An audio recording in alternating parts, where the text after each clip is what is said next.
सरस्वती संग सकल तीर्थ तहाँ बसत है, जहाँ हरि कथा प्रसंग।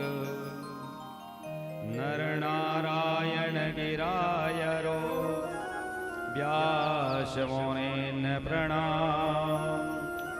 आशा मेरी पूजी है सब विधि पूर्ण काम। गुंग वेद को उच्चर पंगुलांग गिर जाए, जासु कृपा बंदो तिन्हें माधव होय सहाय। गुरुपद पंकज हृदय धरे सप्तरे सिन सिरनाय। कहो कथा श्री भागवत यदुपति होय सहाय। बोले वृंदावन बिहारी लाल की, श्री गुरुदेव महाराज की, बोले भागवत महापुराण की जय जय श्री राम।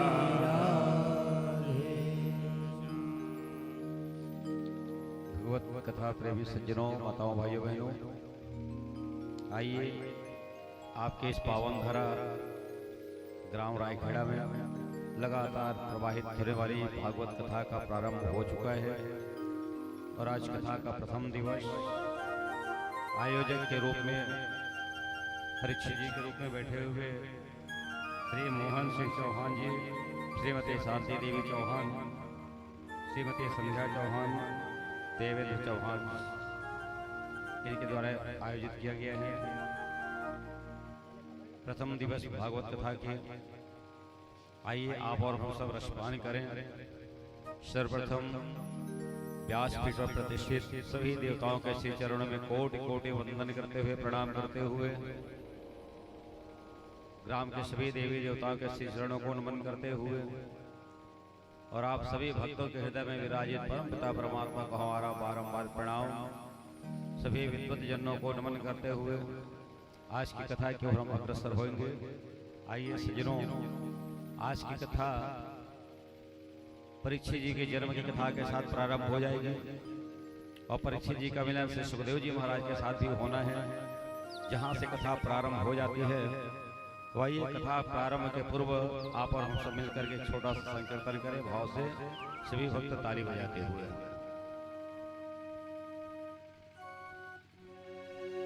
बोलिए वृंदावन बिहारी लाल की। ओ कैसे आऊं रे कन्हाई, कैसे आऊं रे कन्हाई, तेरी गोकुल नगरी बड़ी दूर नगरी।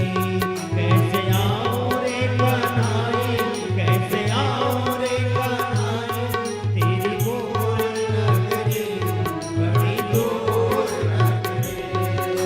दूर नगरी बड़ी दूर नगरी, हाँ दूर नगरी बड़ी दूर नगरी, हाँ दूर नगरी बड़ी दूर नगरी, दूर नगरी बड़ी दूर नगरी।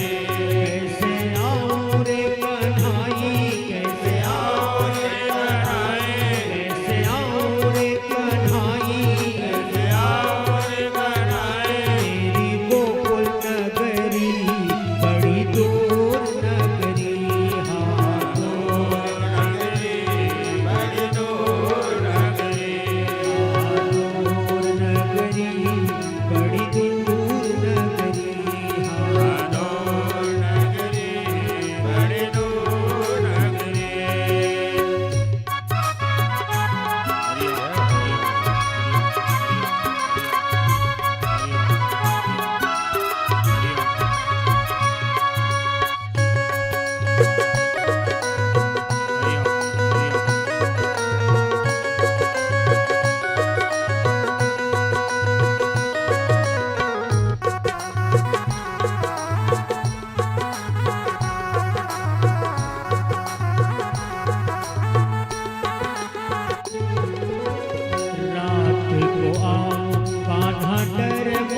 नैमी सारण नाम का क्षेत्र है, बड़ा पावन पवित्र क्षेत्र है और यहाँ कलयुग का कभी प्रवेश नहीं होता, ऐसा स्थान है। कथा तो बहुत लंबी है। उस जगह में सौनक आदि 88 ऋषि बैठे हुए हैं। सूत जी महाराज जब पहुंचे तो ऋषियों ने उनके सामने 6 प्रश्न किया। पहला ये है कि भगवान श्री कृष्ण जी के अवतार का कारण क्या था, है ना। और दूसरा, जब वो अवतार लेकर के आए, जन्म लेकर के आए, तो भगवान ने कौन कौन सी लीलाएं की। लीला करने के बाद भगवान वापस स्वधाम चले गए, तो उनके जाने के बाद ये धर्म है किसके शरण में गया। कहते महाराज, जैसे कोई आदमी नदी पार करके जाना चाहता हो तो मल्लाह खोजता है, नाविक खोजता है। बिना डोंगा वाले का वो गाड़ी नदी पार नहीं कर सकता। आपको मालूम भी होगा, जाना था गंगा पार प्रभु, केवट की नाव चढ़े, और कभी कभी भगवान को भक्तों से काम पड़े। तो बिना भक्त का भगवान का काम नहीं होने वाला। कहते सज्जनों, हे सूत जी महाराज, आप हमें मल्लाह के रूप में प्राप्त हुए हैं, तो कृपा करके हमारे सारे संदेह को दूर करिए। अब सूत जी महाराज कथा सुना रहे हैं। कथा का प्रसंग कब का है? इस समय श्री सुखदेव जी महाराज का अवतार भी, जन्म भी नहीं हुआ था। सज्जनों, ये जो भागवत की कथा है परीक्षित जी महाराज, ये अमर कथा कहलाती है। जो इस कथा को एक बार श्रवण कर लेगा वो जीवन में कभी जन्म और मृत्यु के बंधन में नहीं फंसेगा। इसे तो उसको मोक्षदायिनी कथा कही गई है। और मोक्ष का मतलब ही क्या होता है? पुनर्जन्म न विद्यते, फिर से हमारा जन्म नहीं होता, इसी का नाम है पुनर्जन्म, है ना। तो भागवत की कथा को अमर कथा कही गई है। अच्छा, आप लोग कथा में सुने होंगे, ये अमर कथा की प्रशंसा कहाँ से महिमा चालू होती है? परीक्षित जी, शंकर भगवान और पार्वती जी से प्रसंग प्रारंभ होता है सज्जनों, है ना। भड़काने वाला भी कौन? देवर्षि नारद जी महाराज। एक बार भगवान भोलेनाथ कैलाश पर्वत में बैठे ध्यान लगा रहे थे, शंकर जी, और उस समय माता पार्वती जी घर में थे। नारद जी को मौका मिला और चले आए उनके घर में। कहने लगे, अरे माता पार्वती जी, आपको प्रणाम, एक बात पूछूं? माता ने कहा, पूछो भाई, क्या बात है नारद जी? कहते, देखो, दुनिया के लोग अच्छे अच्छे माला पहनते हैं, मोती की माला पहनते हैं, सोने की माला पहनते हैं, रुद्राक्ष की माला पहनते हैं, और तुम्हारे पति देवता जो है पता नहीं किनके मुंडों की माला पहन रखी है ना। जिसको कोई छूना पसंद नहीं करता, उनको भगवान शिव जी अपने गले पर धारण करते हैं। पार्वती जी का दिमाग चकरा गया, है ना। कहने की बात तो सत्य है। आज जब मेरे भोलेनाथ आएंगे तो सबसे पहले मैं पता लगाऊंगी ये किनके सिर के मुंड माला धारण करते हैं।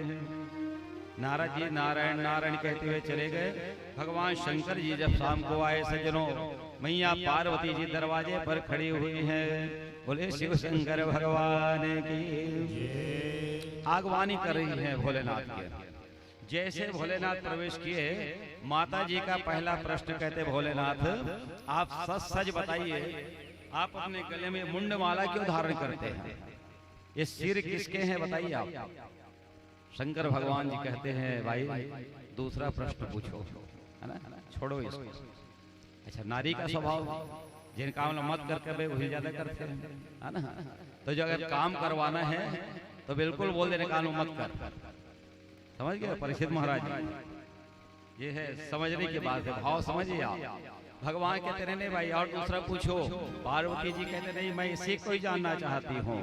तब भगवान ने कहा, मेरे पास एक कथा है, अमर कथा, जिसके कारण से मेरी मृत्यु नहीं होती है। सज्जनों, शंकर भगवान अविनाशी हैं, पार्वती जी विनाशी हैं, सब जानते हैं।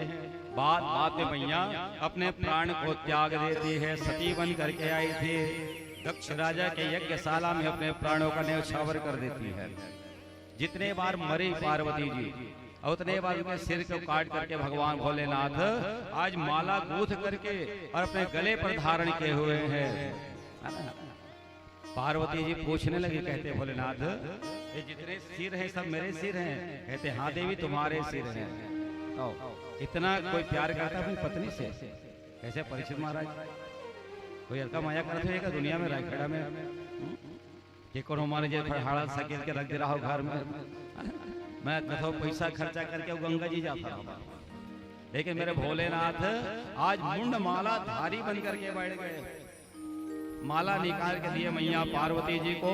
पार्वती जी गिन रही है 1 2 3 4 5 6 7 8 और केवल 8 ही नहीं बल्कि उस माला में 108 दाने थे सिर थे। अंदाज लगाइए आप। पार्वती जी 108 बार पुनर्जन्म धारण करती हैं और भोलेनाथ एक बार भी मृत्यु को प्राप्त नहीं हुए। क्यों? क्योंकि उनके पास अमर कथा थी।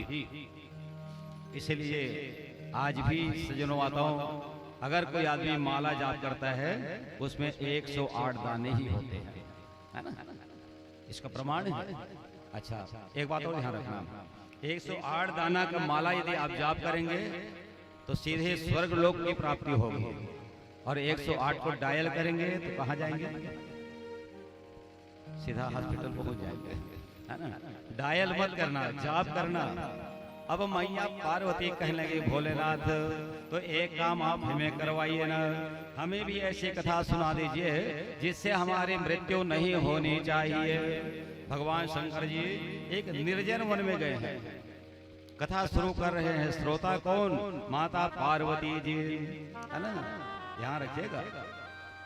अब जैसे कथा प्रारंभ किए भोलेनाथ, मैया जी हामी भर रहे थे। अच्छा सज्जनों, कई लोग पूछते हैं कि शंकर भगवान कौन सी कथा बताए थे मैया पार्वती जी को? कथा बताए सब जानते हैं ना, लेकिन कौन सी कथा बताए थे ये आप समझिएगा। इसी भागवत महापुराण जो ग्रंथ है, जिनमें 12 स्कंद है, 12 स्कंद, 335 अध्याय हैं, 18,000 श्लोक संख्या है। तो 10वें स्कंद में मेरे परमपिता परमात्मा भगवान श्री कृष्णचंद्र जी का प्रादुर्भाव होता है, और यहीं से जो कथा प्रारंभ होती है, ये कथा भगवान शंकर जी सुना रहे हैं, 10वें स्कंद की कथा। और जब सुना रहे थे तो एक बात ध्यान रखना, कथा सुनने से नींद बहुत जल्दी आती है ना? काबर आते मालूम है क्या परीक्षित महाराज? काबर आते नींद कथा सुने ले? नहीं जाना तो ओखरो कारण है, यही बता देता हूँ आप लोग कि जब कुंभकर्ण मर गए तो कुंभकर्ण के बाई के नाम है निद्रा देवी, है करकटी भलो कथे बोला निद्रा देवी।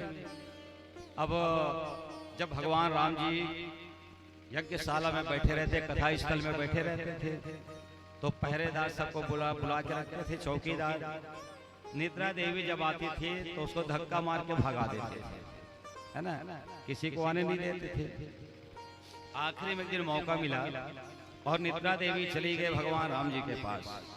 कहने लगे, प्रभु मेरे पति तो नहीं है, जहाँ जाती हूँ लोग मुझे भगा देते हैं, मेरे रहने का आश्रय बना देना। तब भगवान राम बड़े दयालु हैं, बड़े कृपालु थे। कहने लगे, देवी जाओ, जहाँ भागवत रामायण की कथा होगी वहीं जाना, और जिनका मन न लगे उनके ऊपर में समा जाना।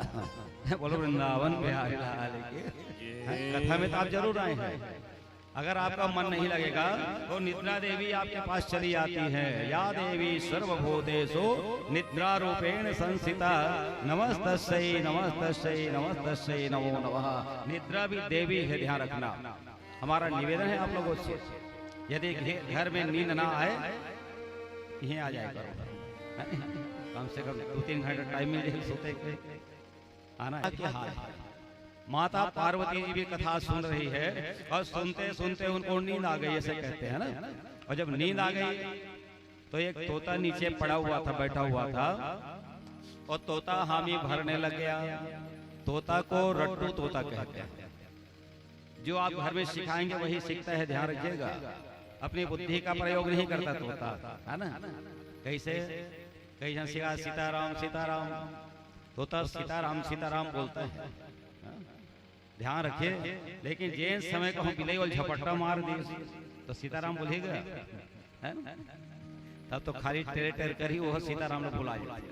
काबर कि वो मन से भगवान को याद नहीं करता। आपने जो सिखाया अब उसी का पाठ वो करते रहता है, इसलिए उनको रट्टू तोता कहते हैं और कोई बात नहीं है ना? माता जी सो गई और तोता करने लगा। जैसे कथा समाप्त होती है भगवान को बड़ा गुस्सा आया, निकाला भाला। दो चीज रखते हैं, भाला और माला, है ना? एक तो माला पहनते हैं भगवान है और हाथ में भाला धरते हैं। अरे मेरी कथा का चोरी करने वाला कौन? सुखदेव जी महाराज वहां से उड़ करके भाग गए और व्यास जी की जो पत्नी थी उस समय जम्हाई दे रही थी सज्जनों, उनके गर्भ के अंदर में जाकर के समा जाता है। शंकर भगवान आज हाथ में त्रिशूल लेकर के जब दौड़ाने लगे, मैया पार्वती जी ने हाथ पकड़ लिया, कहते स्वामी वो ब्राह्मण है और उसकी हत्या यदि आप करेंगे तो आपको ब्रह्म हत्या का दोष लग जाएगा, इसलिए आपको ऐसा नहीं करना चाहिए। सज्जनों माताओं, उस समय भगवान शंकर जी ने श्राप दिया। कैसा श्राप? कहते नाम तो अमर कथा है, लेकिन जो सुनेंगे उनकी भी मृत्यु हो जाएगी। पहले नहीं मरते थे लोग कथा सुनकर, लेकिन एक बात ध्यान रखना, कथा से मृत्यु तो आएगी ही, लेकिन आपको मोक्ष की प्राप्ति हो जाएगी। इसलिए भागवत की कथा को मोक्षदायिनी श्रीमद् भागवत महापुराण की कथा कही जाती है सज्जनों माताओं। और ये श्रवण हमें बहुत गंभीरता से करना चाहिए। और कैसे करना है? सदा सेव्या श्रीमद् भागवती कथा यस्य स्मरण मात्रेण हरे चेता समाचरे। सदा सेव्या, ऐसा नहीं कि एक बार हमने सुन लिया तो मुक्ति मिल गई, ऐसा मत सोचना। क्योंकि दुनिया में कथा का बड़ा प्रेम होना चाहिए, कथा का रसिक होना चाहिए सज्जनों, और रसिक को ही भागवत की कथा का रस का आनंद आता है। क्योंकि भागवत की कथा इसमें केवल रस ही रस भरे हैं, गुठली के नाम निशान नहीं है परीक्षित जी महाराज, ना कोई छिलका है। क्यों नहीं है?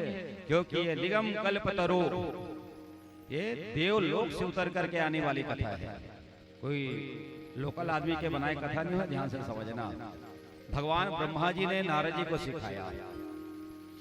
अब नारद जी इस प्रकार दुनिया में प्रचार करने लगे। कथा का विस्तार कैसे हुआ? व्यास जी महाराज को बताया। व्यास जी महाराज कथा को लिख करके अपने पुत्र से सुखदेव जी महाराज को सुनाए। सुखदेव जी महाराज इसी कथा को राजा परीक्षित जी के सामने वर्णन किए। जब वो कथा कह रहे थे तो सूत जी महाराज भी वहां बैठे हुए थे। सूत जी महाराज जो है आज 88,000 ऋषियों के बीच में कथा कह रहे हैं। वहां से हमने पढ़ा, हमने सुना, और आप जैसे भक्तों के बीच में वही कथा हम यहाँ दोहराने के लिए आए हुए हैं। ये हमारे मन की कथा नहीं है सज्जनों, ये हमारे मन की व्यथा को दूर करने वाली कथा है ना। इसलिए निगम कल्पतरु, इसमें कोई गुठली नहीं, कोई छिलका नहीं, केवल रस ही रस भरे हुए हैं। और इस रस को आपको सुंदर अपने दोनों कर्मम कर्ण रसायनम, इस रसायन रूपी कथा को अपने कर्ण के द्वारा हृदय के अंदर में प्रवेश करिए, तभी कथा आनंद आएगा। और भगवान की लीला कथा तो आप जानते होंगे कि मनुष्यों के कल्याण करने के लिए जन्म मरण से रहित है नारायण करतार, हरि भक्तन के हेतु से लीन मनुज अवतार।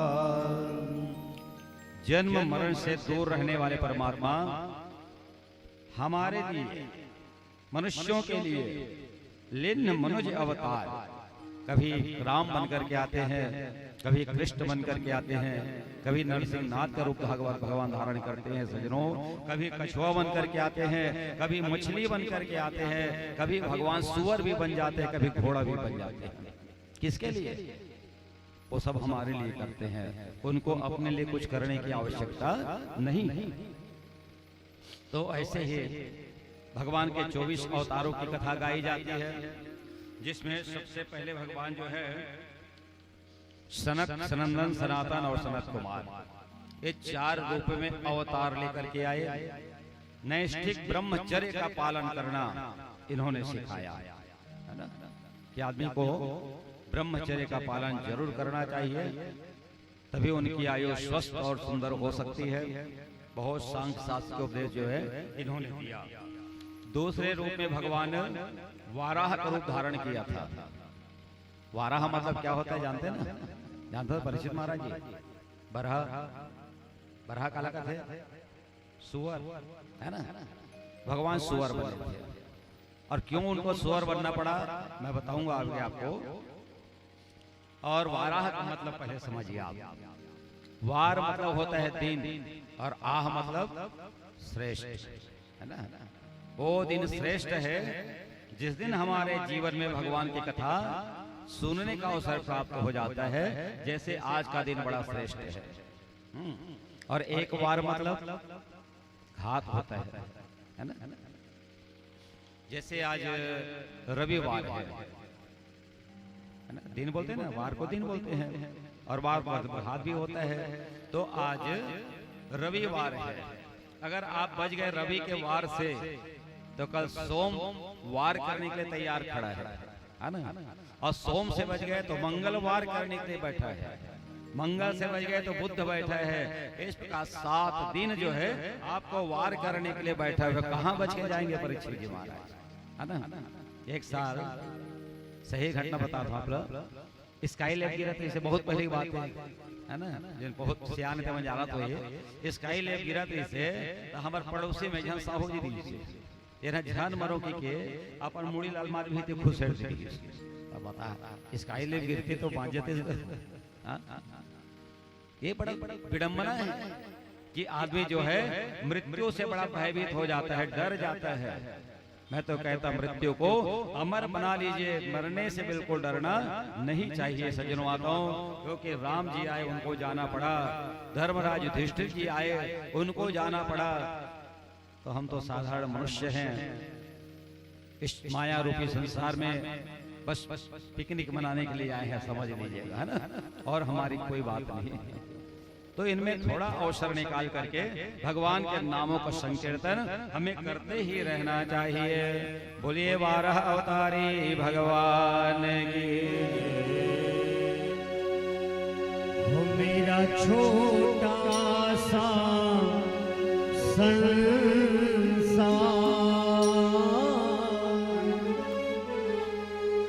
हरि आ जाओ एक बार। मेरा छोटा सा संसार, हरि आ जाओ एक बार। मेरा छोटा सा संसार, हरि आ जाओ एक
कुमार हरि आ जाओ एक बार मेरा छोटा सा संसार हरि आ जाओ एक बार मेरा छोटा सा संसार प्रभु आ जाओ एक बार मेरा छोटा सा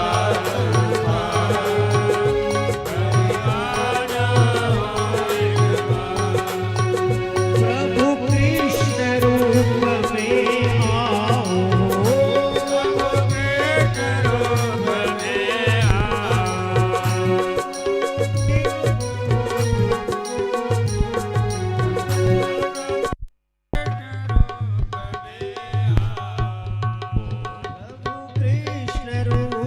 में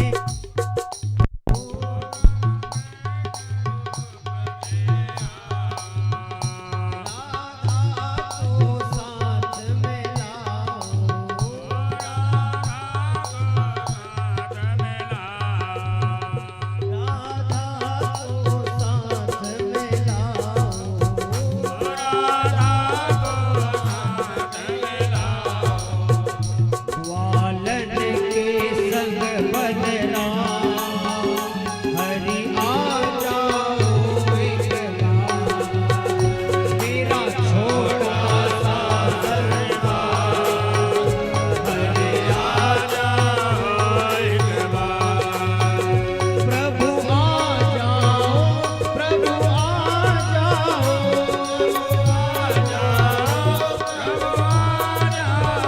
प्रभु आ जाओ प्रभु आ जाओ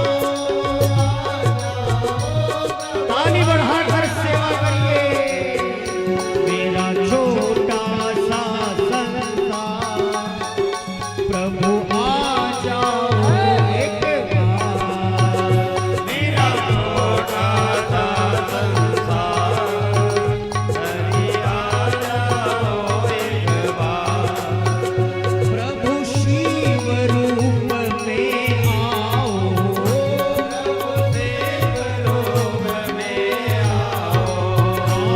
प्रभु शिव रूप में आओ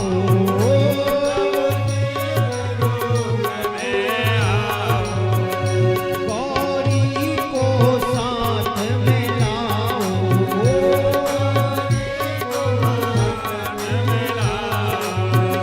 सबरी सिद्धि गणराज प्रभु आ जाओ एक बार मेरा जय हो प्यारे की मेरा छोटा सा संसार प्रभु आ जाओ एक बार मेरा छोटा सा संसार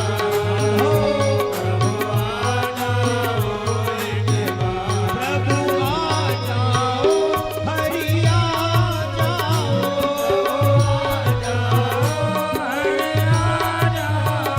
प्रभु आ जाओ हरि आ जाओ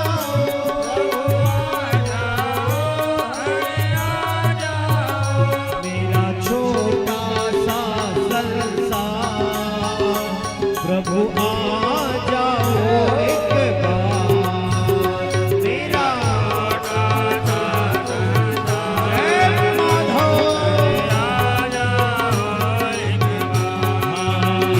मेरा छोटा सा संसार हरि आ जाओ एक बार हरि आ जाओ एक बार प्रभु आ जाओ एक बार प्रभु आ जाओ एक बार बोलिए वृंदावन बिहारी लाल की जय जय श्री राम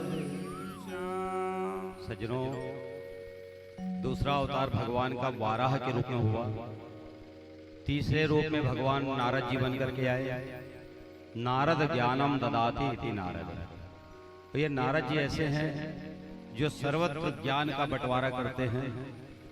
और नारद जी के बारे में ज्यादा बताने की आवश्यकता नहीं है ना। नारद कौन है? जो इधर की बात उधर करे, उधर की बात उधर करे। आप लोग भी गांव में बोलते हैं कि नारद आते चुप रहे, है ना। तो ये आज के जो नारद हैं केवल आग लगाना जानते हैं, बुझाना नहीं जानते। और देवर्षि नारद जी महाराज आग लगाते भी थे और फायर ब्रिगेड का काम भी करते थे, आग बुझाते भी थे, है ना। इसलिए नारद ज्ञानम ददाति इति नारद, जो ज्ञानी हो उनको नारद कहना चाहिए। चौथा रूप भगवान जो है नर और नारायण का लेकर के आए थे।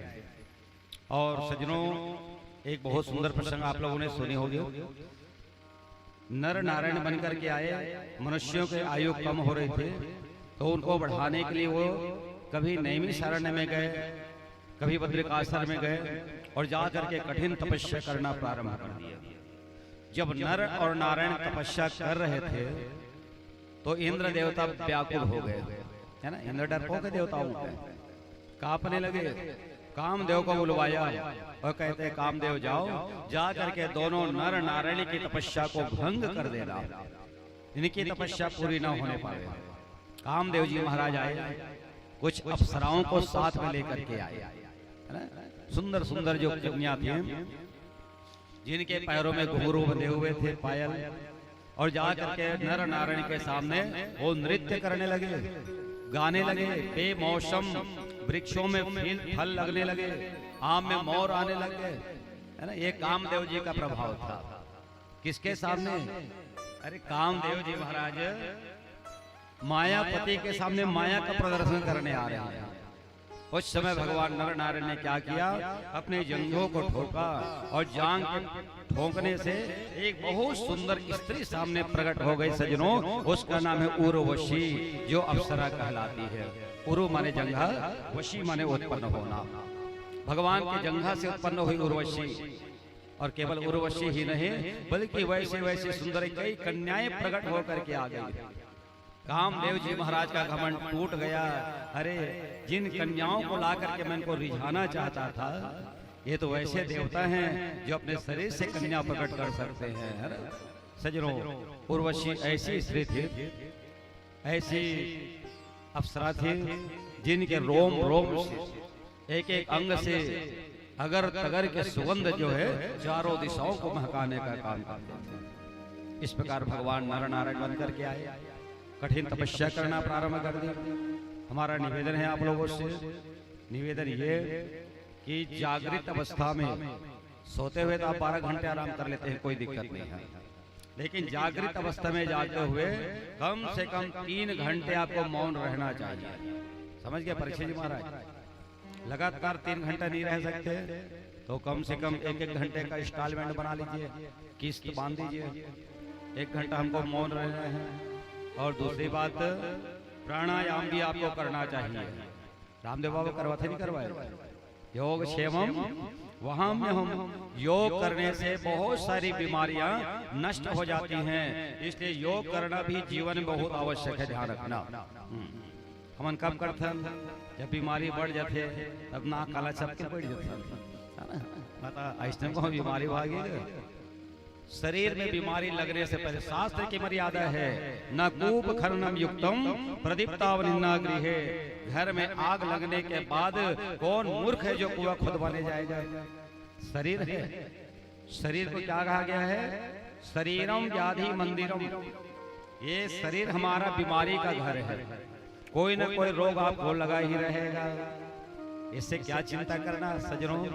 अच्छा, एक बात बताइए आप लोग, आपका घर बड़ा सुंदर बना है, टाइल्स मार्बल लगे हुए हैं, डनलप के गद्दे बिछे हुए हैं, और कभी आप यात्रा करने के लिए जाते होंगे, घूमने जाते होंगे, वहां भी आपको वही सुविधा मिलती है ना। वो किराया पैसा देकर रहा था, वो एसी वाले रूम बुक कर लेना। लेकिन कई दिन अच्छा लगता है कमरा हाथ बताओ, 1 दिन 2 दिन 3 दिन, चौथा दिन चलो घाटा हो जाओ, आपको घर सताने लगती है ना। घर की याद आती कि नहीं आती है? सारी सुविधाओं के बाद आपका मन घर आने को करता है। सज्जनों ध्यान रखिएगा, उसी प्रकार हमारा जो शरीर है ये बीमारी का घर है। जो अच्छा दिखता है बीमारी वहीं पहुंच जाती है। इसलिए बीमारी से कभी टेंशन मत पालना। शुगर हो जाए तो वो मीठा खाना मत छोड़ देना। वृंदावन बिहारी लाल।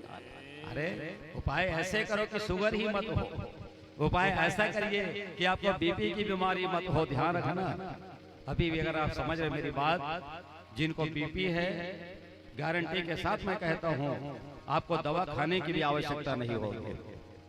बस एक काम करना सज्जनों, जब सो करके उठे सवेरे सवेरे और आपके घर में गौ माता हो तो उनके पेट को 10-15 मिनट तक सहला दीजिए, है ना। और कैसे सहला रहे हैं? सीधे सीधे, उल्टा नहीं।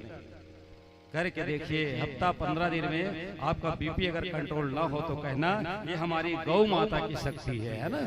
गौ की प्रशंसा इसलिए की जाती है। आज शरीरम व्याधि मंदिरम, अगर बीमारी है तो उसका इलाज भी हमारे पास है ना। आज ये हुआ। अच्छा एक बात बता दो आप लोग, एक भाई चंचला नाम के से बड़े मोट डांट रहा है ना।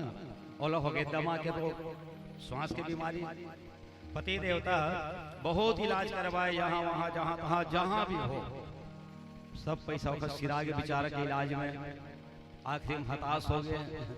जब घर वाले हताश हो जाते हैं ना तो सबको मालूम है अंत में यही कहते भगवान अब उठा लेते हैं, है ना। जब तोर बोझा हो गया तो भगवान लेगी बोला, है ना। ये दुनिया की रीति है। अब इष्टपति देवता के भगवान मोबाइल उठा लेते।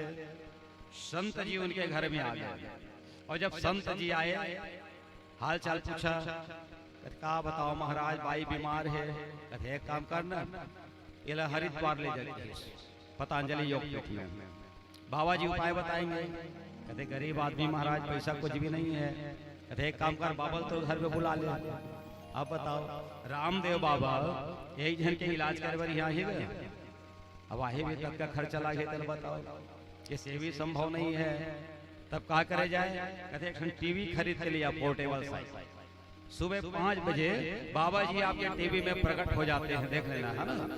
टीवी चालू कर डाल और जैसे बाबा बोले वैसे तुमको करवाना है पत्नी को। टीवी आगे उधारी बाड़ी में 5 बजे चालू करे, बाबा जी प्रकट हो गए। और खर तो आदत है रामदेव बाबा के जाना था ना, नाक दबा, श्वास को जोर से खींचो फिर धीरे से छोड़ो। ये आदमी कहते बाई चला तहु कर वो नाक दबा खींच सांस ला, ये तो दमा वाली बीमारी वाले आदमी है ना। जैसे खींचे बाबा जी कहते और जोर से खींचो, और जोर से जब खींचे तो अंदर के जो श्वास आते बाहर निकल गए। अब बता बीमारी लगे बाद योग कर बाछी होगा।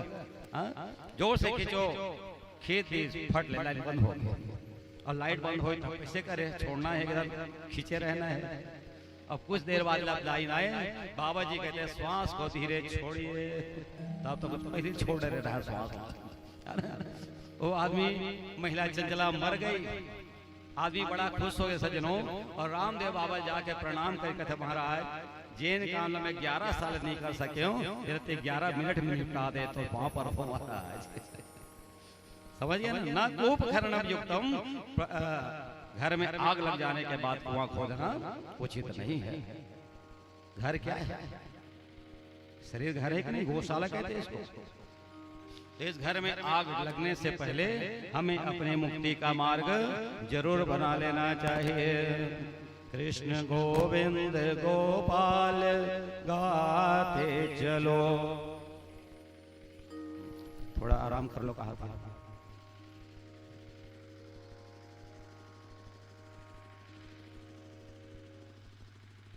श्री राधा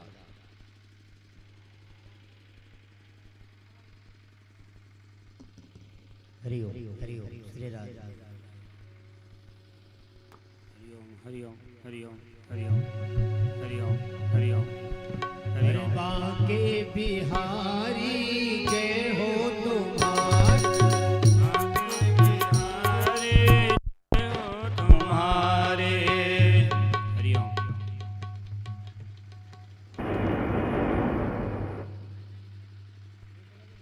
श्री राम।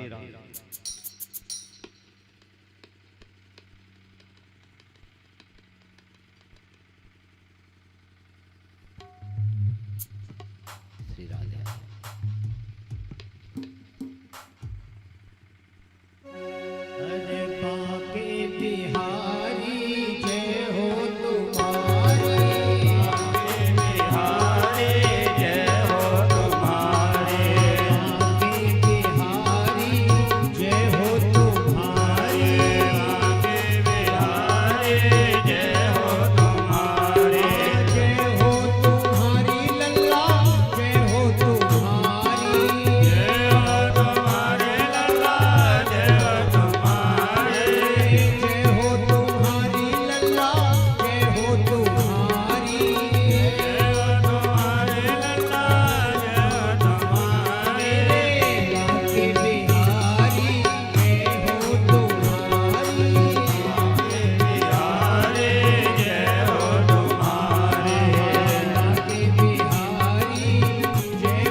नर नारायण बनकर के आए।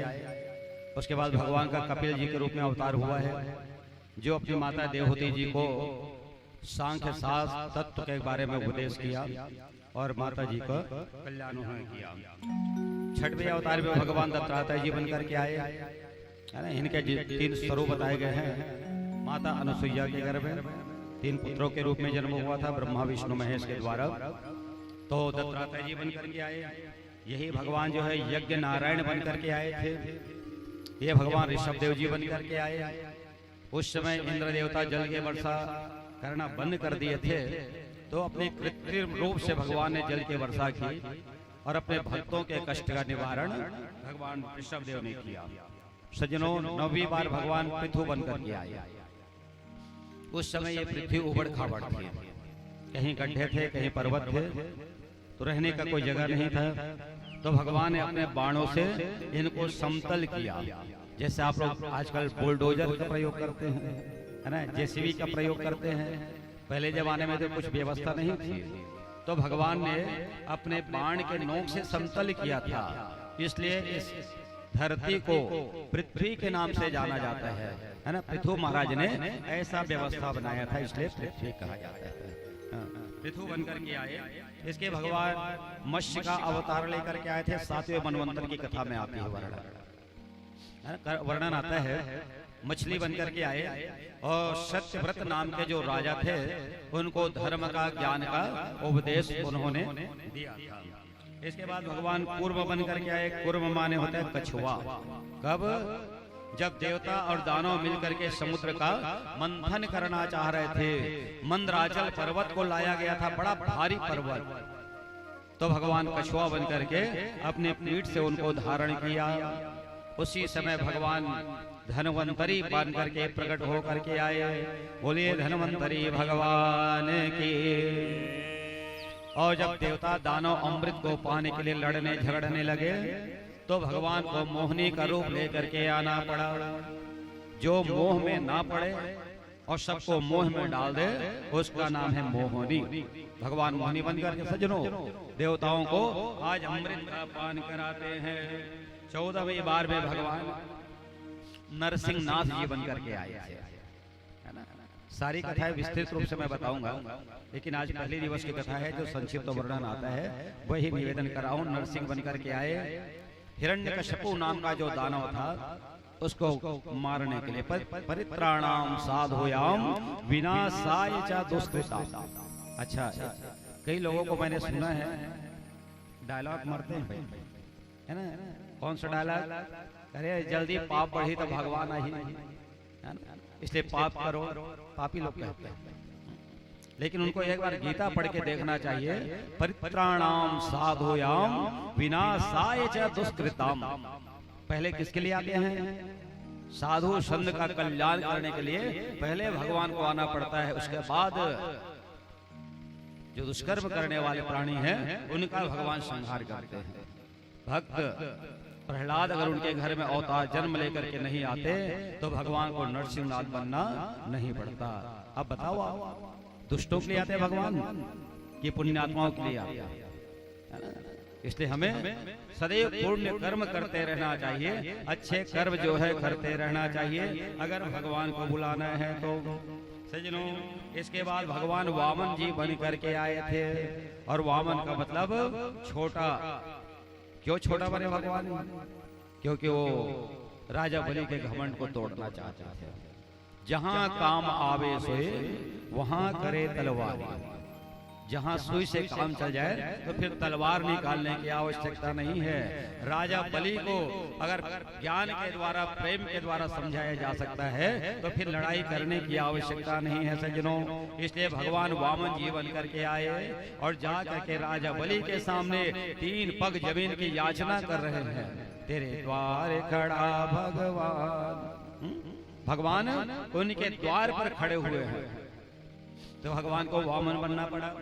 और इसके बाद यही भगवान जो है परशुराम जी बन करके आए थे, जिन्होंने 21 बार क्षत्रियों का संहार किया और भूमि का दान ब्राह्मणों करके उनका सम्मान किया। सज्जनों, इसके बाद भगवान व्यास जी बन करके आए। यही व्यास जी महाराज, कृष्ण द्वैपायन भी कहते हैं जिनको, बन करके आए और इन्होंने 18 पुराणों की रचना की, 18 उप पुराण बनाए हैं। अब बना करके फिर इनका प्रचार प्रसार करवाया। तो इसके बाद भगवान राम जी बन करके आए, है ना। और राम जी बन करके आने का कारण क्या था, सबको मालूम है। विप्रधेनो सुर संहित लेन मनुज अवतार, निज इच्छा निर्मित तनु माया गुण गोपाल। अब भगवान राम जी का आने का कारण समझिए। विप्रधेनो सुर संहित, है ना, ब्राह्मणों की रक्षा करने के लिए और गाय की रक्षा करने के लिए, साधु संत महात्माओं की सेवा करने के लिए भगवान राम बन करके आए थे, है ना। अच्छा, एक बात मैं आपको निवेदन करूं, आप लोग भी देवी देवताओं की पूजा करते हैं। सबके घर में एक कुल देवी और एक कुल देवता होते हैं, या कोई इष्ट देवता होते हैं। तो जिनके कोई इष्ट हैं उनके सिवा किसी और की आराधना आपको नहीं करनी चाहिए। कर लेते कोई बात नहीं, लेकिन कुछ मांगना नहीं चाहिए बाकी देवताओं से। और देवता चित्त न धरई, समझ गया ना। अगर एक इष्ट देवता आपके हृदय में है तो और देवता चित्त न धरई, बिल्कुल हृदय में मत धारण करिए, तब आपकी कामना पूरी होगी, है ना। एक छोटी सी बात मैं आपको निवेदन कर रहा हूँ। एक महिला गर्भवती थी और चली गई भगवान के मंदिर में, कृष्ण जी के मंदिर में रोज जाती थी, रोज जाती थी। भोजन की थाली लेकर के गई, जा करके भगवान के सामने रखा और दरवाजे में खड़े हो गए। सच कहूं, भगवान अकेले भोग नहीं लगाते, हमेशा अपने तन सूखा मन सूखा श्री दामा जितने हैं उनको भी पहले बुलवाते हैं, उनको खिलाते हैं, उसके बाद स्वयं वो भोजन करते हैं। और आप लोग क्या करते हैं, भोजन की थाली लेके जाते हैं, भगवान के सामने रख देते हैं, जल आचमन कर दिए, उठा के ले आए। तब तक तो भगवान देखे खल नहीं पाए का सागरा देते। इतनी हड़बड़ी रहते हैं आपको भगवान को भोग लगा देना। सजनों, अरे कुछ नहीं तो कम से कम 15-20 मिनट तो रहन दे करो। तुम्हें कितना टाइम लगता है खाए में, 10 मिनट तो लगते हो ही ना। तो भगवान को भी तो 10 मिनट का समय देना चाहिए। रख दीजिए और ओम नमो भगवते वासुदेवाय इस मंत्र का 21 बार जाप करिए, उसके बाद भोजन को उठा लीजिए प्रसाद के रूप में, है ना। तो ये बाई का काम करे, थाली लेके रख दी। दुनिया से और कपड़ों से मतलब नहीं रहा है, केवल कृष्ण के अलावा और देवता चित्त न धरई, केवल कृष्ण ही उनके चित्त में समाये हुए थे। उसी समय भोग लग रहा था, एक तांत्रिक बाबा जी आ गए, है ना। और जा कथे भाई तो लोग कुछ पूछना है का अपर मन के, कुछ पूछना है क्या। तो भाई कहते नहीं महाराज, मुझे कुछ नहीं पूछना है, मुझे तो सब कृष्ण भगवान है। अरे नहीं, कुछ पूछ लो, तुम्हारे गर्भ में लल्ला है कि लल्ली, है ना। इसके बारे में जानकारी चाहते हो तो बता, बिना सोनोग्राफी बता दो, है ना। तो कौन जानना नहीं चाहेगा लड़का का है तेरा। ओ भाई पूछिस, हाँ महाराज बता, मोर पेट में का है। महात्मा जी आके मंदिर कहते बेटा है बेटा। अब भाई खुश हो गए, नाचे लग गए, है ना। अब नाचत नाचत जैसे मंदिर के दरवाजे में पहुंचे, भोजन की थाली आज भड़ाक से नीचे गिर पड़े, है ना। और जब गिर पड़े भाई कहते हो सकते बिल्ली बिल्ली चूहा वहां की सोही और बर्तन लपट गए। पति देवता आगे कहते भाई आज तुमने कोई अपराध किया है भगवान का। भाई कहते कोई अपराध नहीं हुआ है स्वामी, यानी कुछ न कुछ तो गलती हुई है, तभी भगवान भोजन को बर्तन को आज पटक रहे हैं। हाँ एक गलती हो कहा, लेकिन महात्मा जी आ रही से अमल पूछी से लड़के हुई लड़का बता देता हूँ, वही भले पूछे हो। बस यही कारण है कि आपके कन्हैया नाराज हो गए, क्योंकि उस बाई को मेरे ऊपर भरोसा नहीं है। कन्हैया कह रहे हैं ना, मेरे ऊपर भरोसा नहीं है, इसलिए तांत्रिक बाबा के पास जा रहा है। ऐसे आप लोग और हम सब भी यही उपाय करते हैं, कोई मिल जाए लाल डोरी पहन लेवे तुरंत पहले भगवान पर भरोसा नहीं तुम्हारा, है ना? करते नहीं करते? कोई तांबा का अंगूठी पहन लेवे जहाँ तुरंत पहन लेते हैं, कोई कुछ बोल दिए आप तुरंत काम करते हैं। तो भगवान कहते बेटा जब मेरा मंत्र मेरा नाम तुम्हारे काम का नहीं तो जब वही काम करते रहो, भस्म लगाते रहो और माला मुंदरी पहन करके घूमते रहो, फिर भगवान की भक्ति कैसे मिलेगी आपको? इसलिए राम ते अधिक नाम कर दासा, भगवान के नाम में जितनी शक्ति है उससे कहीं, माने राम में जितनी शक्ति है उससे कहीं ज्यादा उनके नामों में शक्ति है। और केवल राम की बात नहीं करता, आप सब लोग समझदार पढ़े लिखे लोग बैठे हैं, तो बीच में लड़का भेजा था वो दुकान में, जा बेटा आलू ले आवे मोर नाम लेवे, तो तोर नाम पावरफुल है बताओ वाला बच्चे भेजते नहीं, जा मोर नाम लेवे नहीं दी, पड़ोसी घर जाए मांग के लावे नहीं दी मोर नाम लेवे। बताओ आपके नाम में कितनी शक्ति है। परीक्षित जी महाराज एक सच्ची घटना बताता हूँ आप, ये साल भर पहले कंकाली पारा रायपुर होन भागवत पढ़े पड़ गया है ना, रायपुर महामाया कंकाली पारा में पिकअप में सामान गिरी संगीत उंगीत वाले भेजते रहे जा भैया। तो अमीन पारा जो थाना है वहाँ के पुलिस पकड़ ली समझ ड्राइवर और पकड़ के कागजात दिखाओ ये दिखाओ दिखाओ, बेचारा हड़बड़ा के साहू जी है, कहते नहीं साहब वो भगवती महाराज है ना, अब मोर नाम नहीं शैलेंद्र महाराज, और वो समाल छोड़े बार आ रहे हो।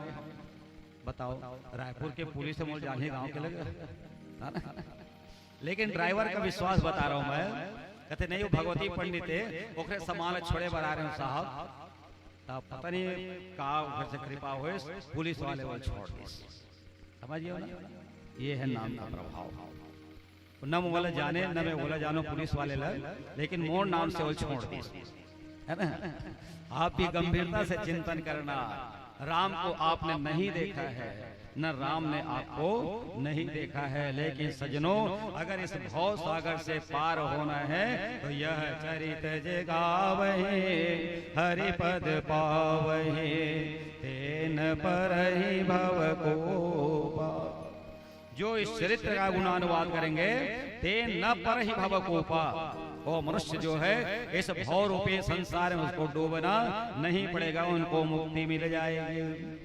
इस प्रकार भगवान राम जी जन्म लेकर के आए और कुंभकर्ण को मारा, रावण को मारा, दुष्टों का संहार किया और धर्म संस्थापनासाय संभवामि युगे युगे, और धर्म की संस्थापना भगवान ने की, मर्यादा पुरुषोत्तम कहलाए। इसके बाद भगवान श्री कृष्ण जी बन करके आए, बलदेव जी और कृष्ण के रूप में भगवान का अवतार हुआ है।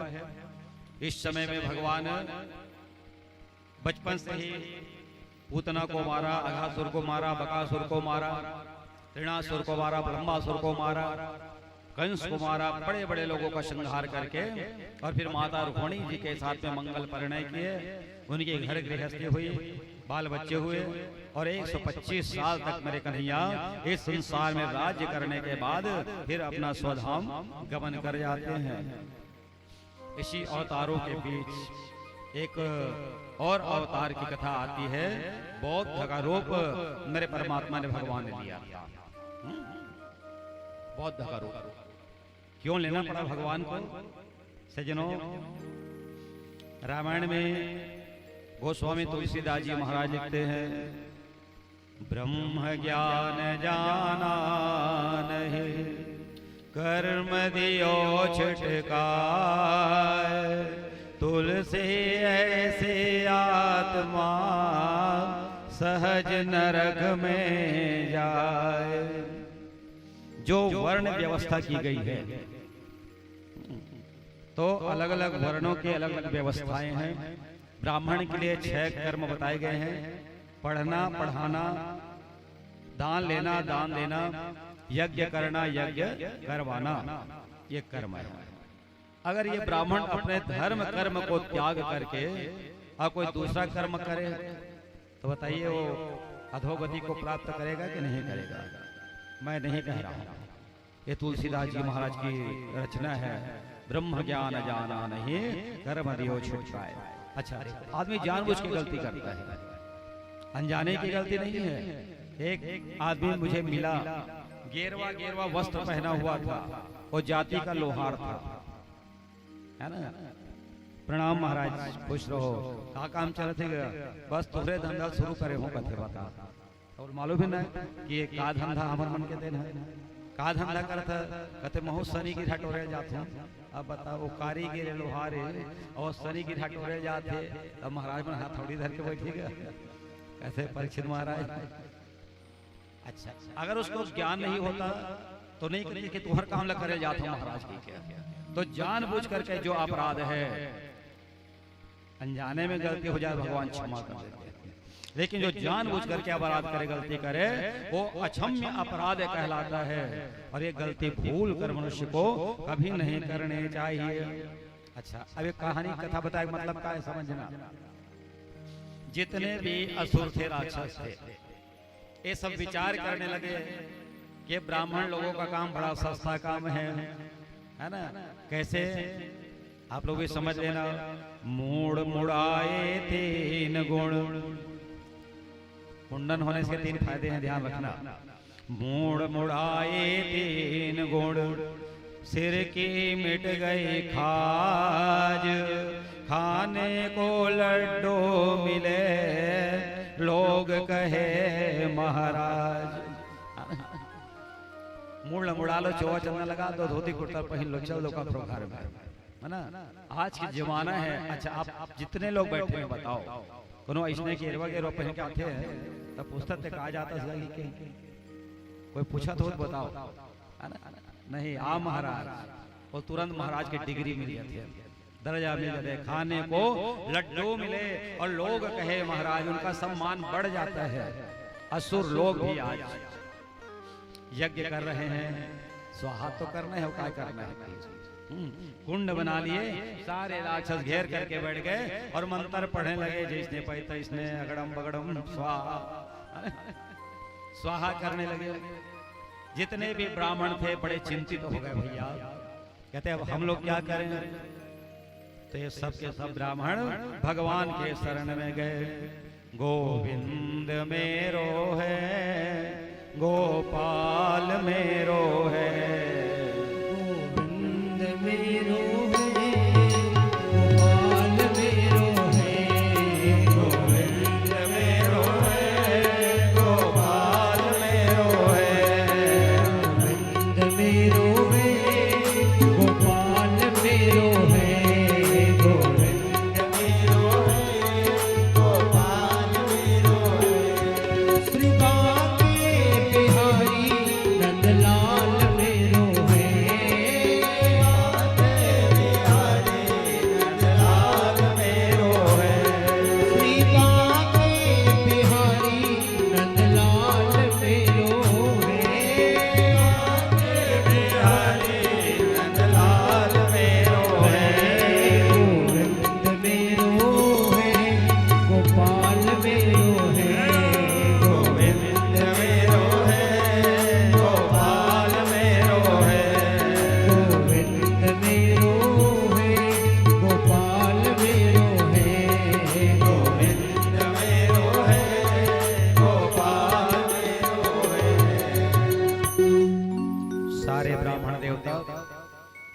भगवान से यही कह रहे हैं, गोविंद मेरो है, गोपाल मेरो है।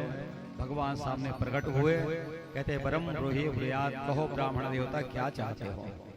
कहते महाराज कुछ नहीं, रोजगार चाहिए, क्योंकि सारे असुर आज यज्ञ करवा रहे हैं।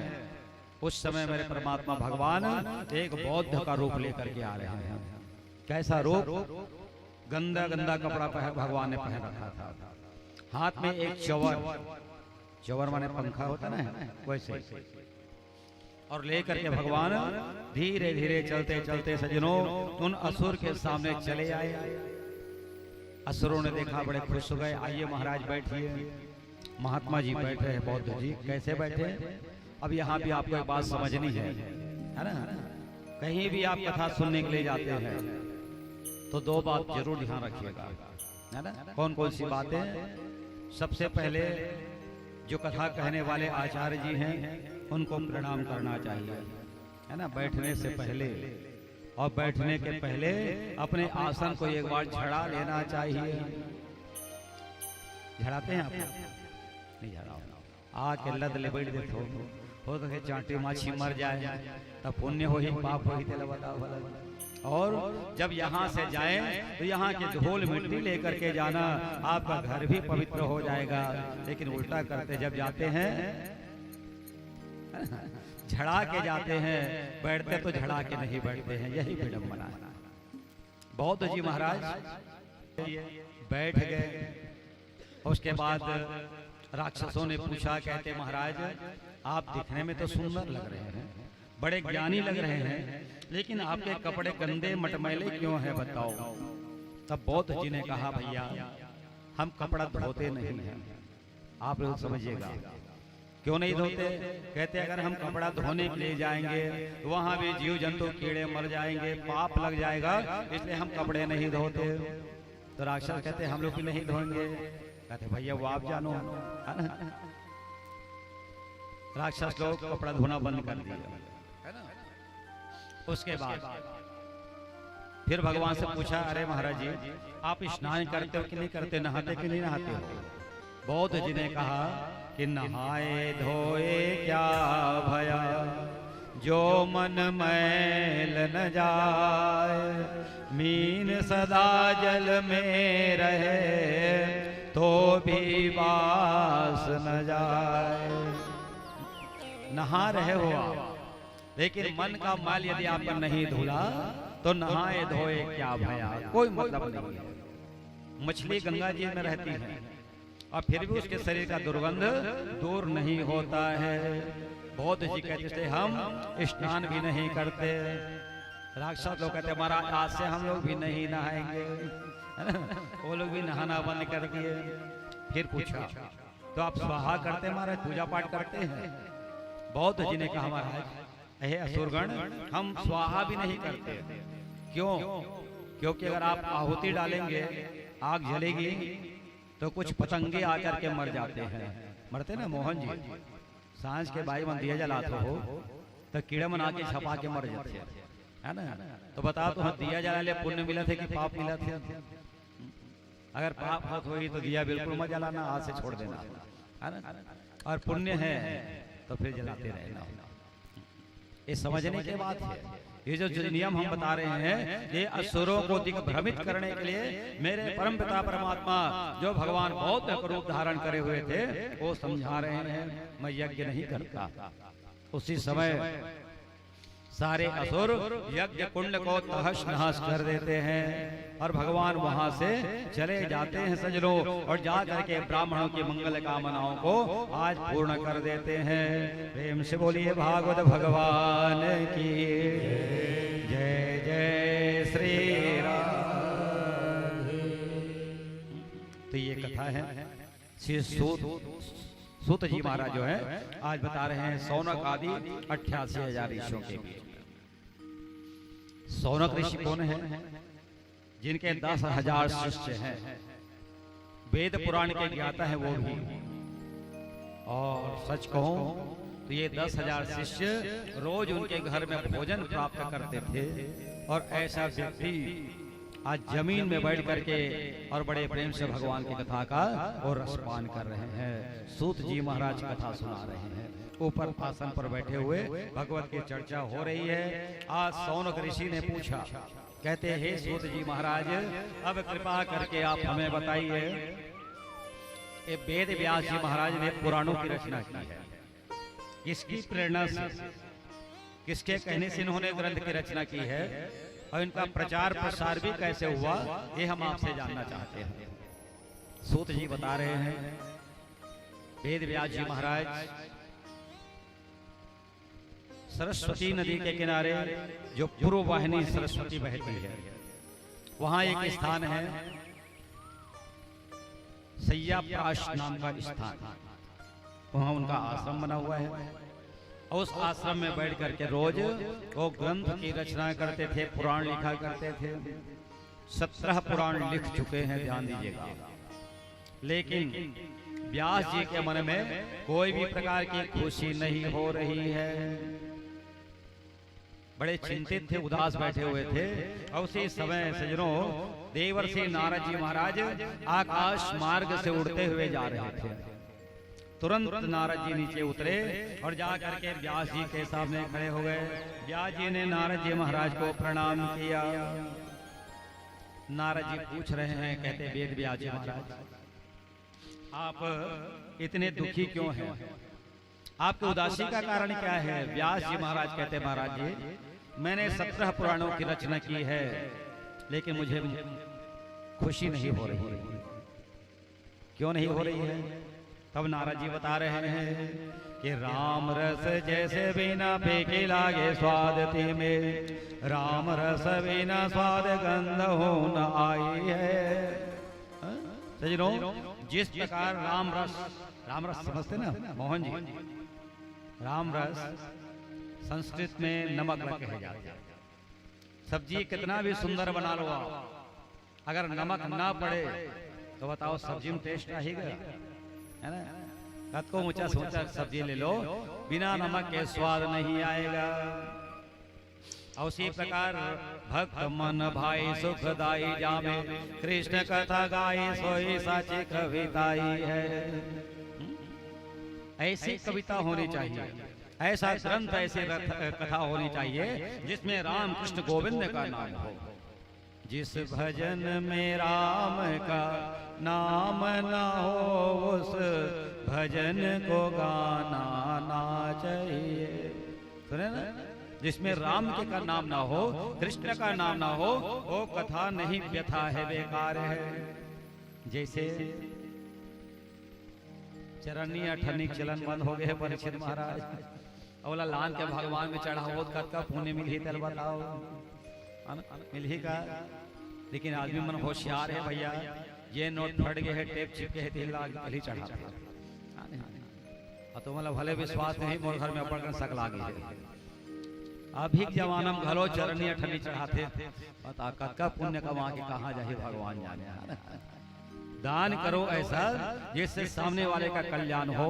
एक बार एक जगह हवन करे बर गए परीक्षित महाराज, अब वो टेलरिंग काम करे, सिलाई के काम, ओखर कुछ गिरा विरहा शनि राहु का ही बहुत पहले की बात है। मैं कह तो कपड़ा दान करे लागी पीला रंग के, करिया रंग के, अब शनि और गुरु तो ठीक नहीं चला। हाँ महाराज मोर के बड़ कपड़ा है, आप टेलर है, कपड़ा तैबे करी, ठीक है चल दे हवन करे में। हाँ एकदम सही घटना बता था। बात के टेलर साहब वो कपड़ा दान करे बर, हाँ बे महाराज एक झोला कतरल भर के दे दी सेल महाराज, वो कटिंग कर रहा है, बाचे रहे टेलर, बता टेलर तोर काम नहीं आते, तेरे महाराज और काय करे खचड़ा लगा। समझ रहे हो ना कि आदमी कितने होशियार है, क्या करना है इसको भी उनको ज्ञान है, लेकिन जानबूझ करके अज्ञानी बन जाते हैं। अन्य क्षेत्रे कृतम पापम धर्म क्षेत्रे विनश्यति, और धर्म क्षेत्रे कृतम पापम वज्र रेखा भविष्यति। सजनों, अगर आप बाहर में पाप करें और इस धर्म मंच में आ जाए तो आपका पाप दूर हो जाएगा, धुल जाएगा। लेकिन यहाँ आकर के आप पाप करेंगे तो वज्र रेखा भविष्य की, पत्थर के लकीर के समान अटूट हो जाएगा। इसलिए हमें सावधान होकर के ये काम जो है करते रहना चाहिए। नारद जी समझा रहे हैं कि उसी प्रकार आपको भी जिसमें कृष्ण की कथा गाई जाए ऐसी कोई रचना करनी है। अब वो अपने पूर्व जन्म की कथा बता रहे हैं नारद जी महाराज। कौन सी कथा? कहते देखो, पहले मैं भी एक दासी का पुत्र था। जंगल में हमारा गांव से बाहर डेरा था। चौमास का महीना आया बरसात का, तो 4 संत हमारे घर में आए, एक कमरा में रुके हुए थे। उस समय मेरी अवस्था नारद जी 8 बरस का बालक था, है ना, वही थे। और रोज वो लोग भोजन भी बनाते, भजन भी करते। आप लोग भी करना, भोजन भी करिए और भजन भी करिए। ध्यान रखना, भोजन में मात्रा है कि नहीं परीक्षित महाराज जी? भाव में ओ की मात्रा भोजन, तो भोजन को लिमिट में करना। ज्यादा खाओ तो अपच के बीमारी हो जाए, गैस्ट्रिक के बीमारी हो जाए, ध्यान रखना, है ना, गैस की बीमारी हो जाए। और भजन में कोई मात्रा है ना? भजन क्या करना चाहिए? अनलिमिटेड, जितना हो सके उतना भजन करना, और भोजन सीमित करना, ध्यान रखना, है ना। नारद जी महाराज बता रहे हैं कि मैं रोज भजन करता था। और झूठा जो प्रसाद मिल जाता था वही मैं स्वीकार कर लेता था। उन संतों ने देवर्षि नारद जी महाराज को एक ही मंत्र बताया, श्रीमन नारायण नारायण नारायण। नारायण नाम का मंत्र। अभी नारायण क्या है परीक्षित जी महाराज? नारायण अश्य इति नारायण। नार माने होते पानी और अयन मतलब स्थान। जिनका स्थान जल के अंदर में हो उसका नाम है नारायण। दुनिया में ऐसे कोई भी जीव नहीं है, कोई भी पेड़ पौधे नहीं है जो बिना पानी के जीवित रह सकते, है ना?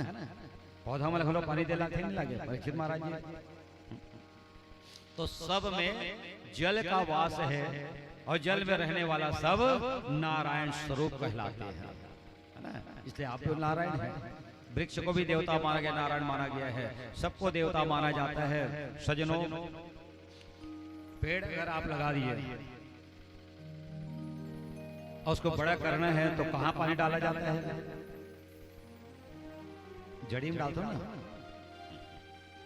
एक बार कहा हुई इससे ज्ञान गुरु जी अपन आश्रम में पेड़ पौधा लगा रहे हैं, छोटे छोटे पौधा रही से बोला 15 दिन कहीं बाहर जाना पड़ गया, गर्मी के दिन रही। लड़का मैं बुला ली, कहते बेटा मैं 15 दिन पर बाहर जा जाऊँ, ये पेड़ पौधा के जतन कर देना, सब अलग अलग बांट दी, इसका पेड़ तोड़े इसका पेड़ तोड़े। तो एक जन लड़का बड़ा होशियार है, 1.5 होशियार जलता थे, वो का काम करे, कच्चा कपड़ा धर ले और पत्ता मतलब रोज पूछे और डंगाली पूछे, जैसे तुम लड़का मतलब पूछते थे इसने, बोल रोज पूछे, बाकी मन ऊपर जड़ में पानी डाले, एक जन लड़का ऊपर में छाए कर देती है। अब हाल का हो चला बताओ, जे में जड़ में पानी डाली थे तो हरा भरा रही से, है ना? और थोड़ा छाया करी से तो हो थोड़ी ठीक रही से, लेकिन जखा हाथ गोड़ा पूछत रही से तो पेड़ हिला के मर गया। गुरु जी इस 15 दिन बाद देखे, कहते बेटा ये क्या हुआ? कहते कहा करूं गुरु जी, मैं तो रोज रोज जतनत रहे हो, है ना, कपड़ा पूछत रहे हो। तब गुरु जी समझाने लगे, कहते मूर्ख, इसको पत्ते को पोंछने की आवश्यकता नहीं है, डंगाल में पानी डालने की आवश्यकता नहीं है। अगर जड़ में पानी डाल देते तो पेड़ पूरा हरा भरा हो जाता। ऐसे ही आप अपने इष्ट को मान लेते तो सारे देवता गदगद हो जाते, प्रसन्न हो जाते। बाकी देवताओं तो शाखाएगा और जड़ कौन है? नारायण ही जड़ है। इसलिए नारद जी महाराज जहां भी जाते हैं, चाहे देवी के लोक में जाए, चाहे ब्रह्म लोक में जाए, चाहे भगवान के घर में जाए, श्रीमन नारायण नारायण नारायण ही कहते हैं ना। ये गुरु मंत्र मिला उनको। सज्जनों, नारद जी महाराज बता रहे हैं 4 महीना बीतने के बाद संत महात्मा जब चले गए तो मेरी माता जी लकड़ी बीनने के लिए जंगल में गए। एक काला नाग ने उसे डस दिया, मेरी मां मर गई। नारद जी खुश हो गए। अब बताओ, किसी के माता की मृत्यु हो बच्चा खुश होता है, लेकिन नारद जी ज्ञानी हो गए और ज्ञानी लोग कभी मृत्यु पर रोते नहीं हैं। आसोचा न सोचस तुम प्रज्ञावाद भाससे, गतासो न नानु सोचन्ते पंडित। जो चले गए हैं या जो जाने वाले हैं उसके लिए जो विचार नहीं करता वही पंडित कहलाता है। नारद जी खुश हुए, मेरी मां मर गई। क्यों? अगर जीते रहते तो सेवा करने में मेरा समय बीत जाता और मैं भगवान का भजन नहीं कर पाता। आजकल लोग एक बात बोलते हैं कि देवता से भी बड़े माता पिता है। बताओ ये उचित है? देवता से बड़े श्रेष्ठ मेरे माता पिता है, ऐसा लोग कहते हैं, डायलॉग मारते हैं। सज्जनों, मैं व्यासपीठ पर से कहता हूँ, माता पिता श्रेष्ठ हो सकते हैं लेकिन देवता से ऊंचे उनका दर्जा नहीं हो सकता है। क्यों? क्योंकि जिस माता ने तुम्हें जन्म दिया उस माता को परमात्मा ने पैदा किया है ना? तो वो श्रेष्ठ है कि जन्म देने वाली माता पिता श्रेष्ठ है? बताइए। सम्मान करिए। अब ये नहीं कहते माता पिता का सम्मान मत करना, उनकी पूजा करिए, रोज शरण मत होना, लेकिन उनके आदेश का पालन करना ये सबसे बड़ी भक्ति है। अच्छा एक बात बताओ, एक जन लड़का है और रोज अपन माँ बाप के पैर धो के पिया थे और बात नहीं माने तो माँ बाप खुश हो जाएगा। कैसे परीक्षित महाराज रो तो गोड़ा धो किया थे देवता समझ के तो खुश होना चाहिए और तो कहल नहीं मानिए तब आप संतुष्ट हो जाइए नहीं।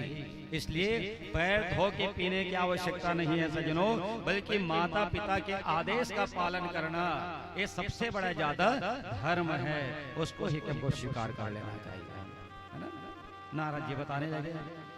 उसके बाद वो चले गए, कहाँ बच्चा था 8 साल का, जंगल निकल गए। संध्या होने वाली थी और जब सांझ होने वाली थी तो नारद जी को बड़ा भय सताने लग गया। और जब भय होता है, डर होता है, तो सच कहूं सज्जनों आपको हनुमान चालीसा याद आने लग जाती है। भूत पिशाच निकट नहीं आवे महावीर जब, है ना। करते कि नहीं करते हैं? ज्यादा डर हो जाता है। अच्छा डर के बाद छोड़ो, जाड़ बाड़ के 2-3 दिन हो गए हाँ नहीं तो नहा तुरंत बाद कतका झलक भजन सुनता थे तेले बताओ। ठंडा ठंडा पानी में हाथ निकल जाओ तो अपन मन के मंत्र निकलते नहीं, मुंह डाले हरे राम हरे राम हरे राम राम राम राम हरे हरे शुरू हो जाते हैं। भैया ये तो विचित्रता, ये भक्ति नहीं है, ये स्वार्थ है। डर में भी लोग भगवान को भजते हैं, कोई स्वार्थ में भजते हैं, लेकिन निस्वार्थ भाव से जो भगवान का भजन करे वही सच्चा भक्त है। नारद जी बता रहे हैं मैंने भगवान का दर्शन किया और भगवान के द्वारा ही मुझे ये सुंदर मंत्र आज प्राप्त हो गए हैं और इसी मंत्र के द्वारा मैं भगवान का स्मरण चिंतन भजन आदि करते रहता हूँ। प्रेम से बोले भागवत भगवान की।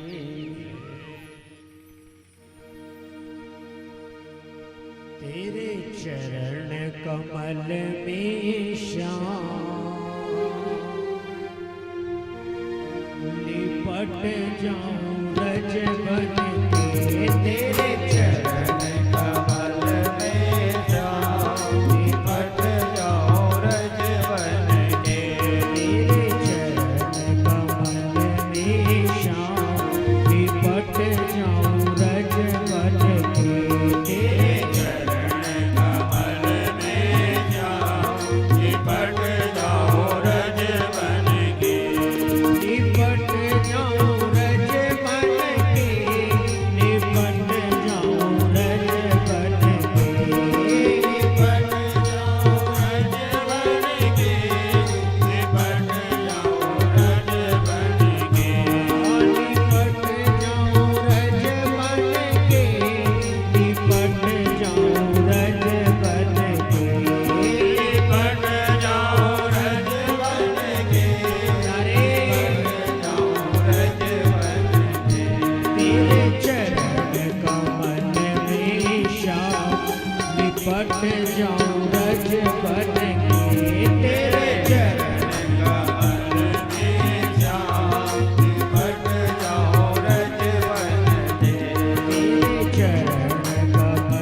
बरस जाओ श्याम बरस जाओ रस बन के तेरे चरण कमल में राम निपट जाओ रज बन के तेरे चरण कमल में श्याम निपट जाओ धूल बन के तेरे चरण कमल में श्याम निपट जाओ धूल बन के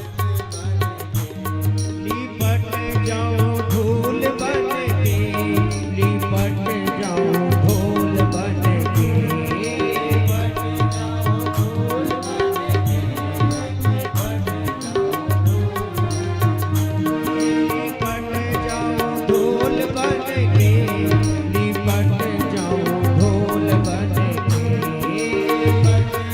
धूल बन के लिपट जाओ धूल बन के तेरे चरण कमल में श्याम लिपट जाओ धूल बन के तेरे चरण कमल में जय हो प्यारे की तेरे चरण कमल में श्याम लिपट जाओ धूल बन के तेरे चरण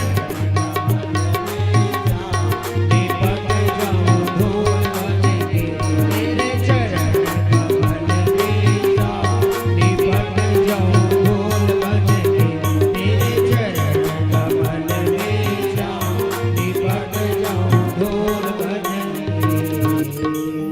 बोलिए वृंदावन बिहारी लाल की जय जय श्री राम।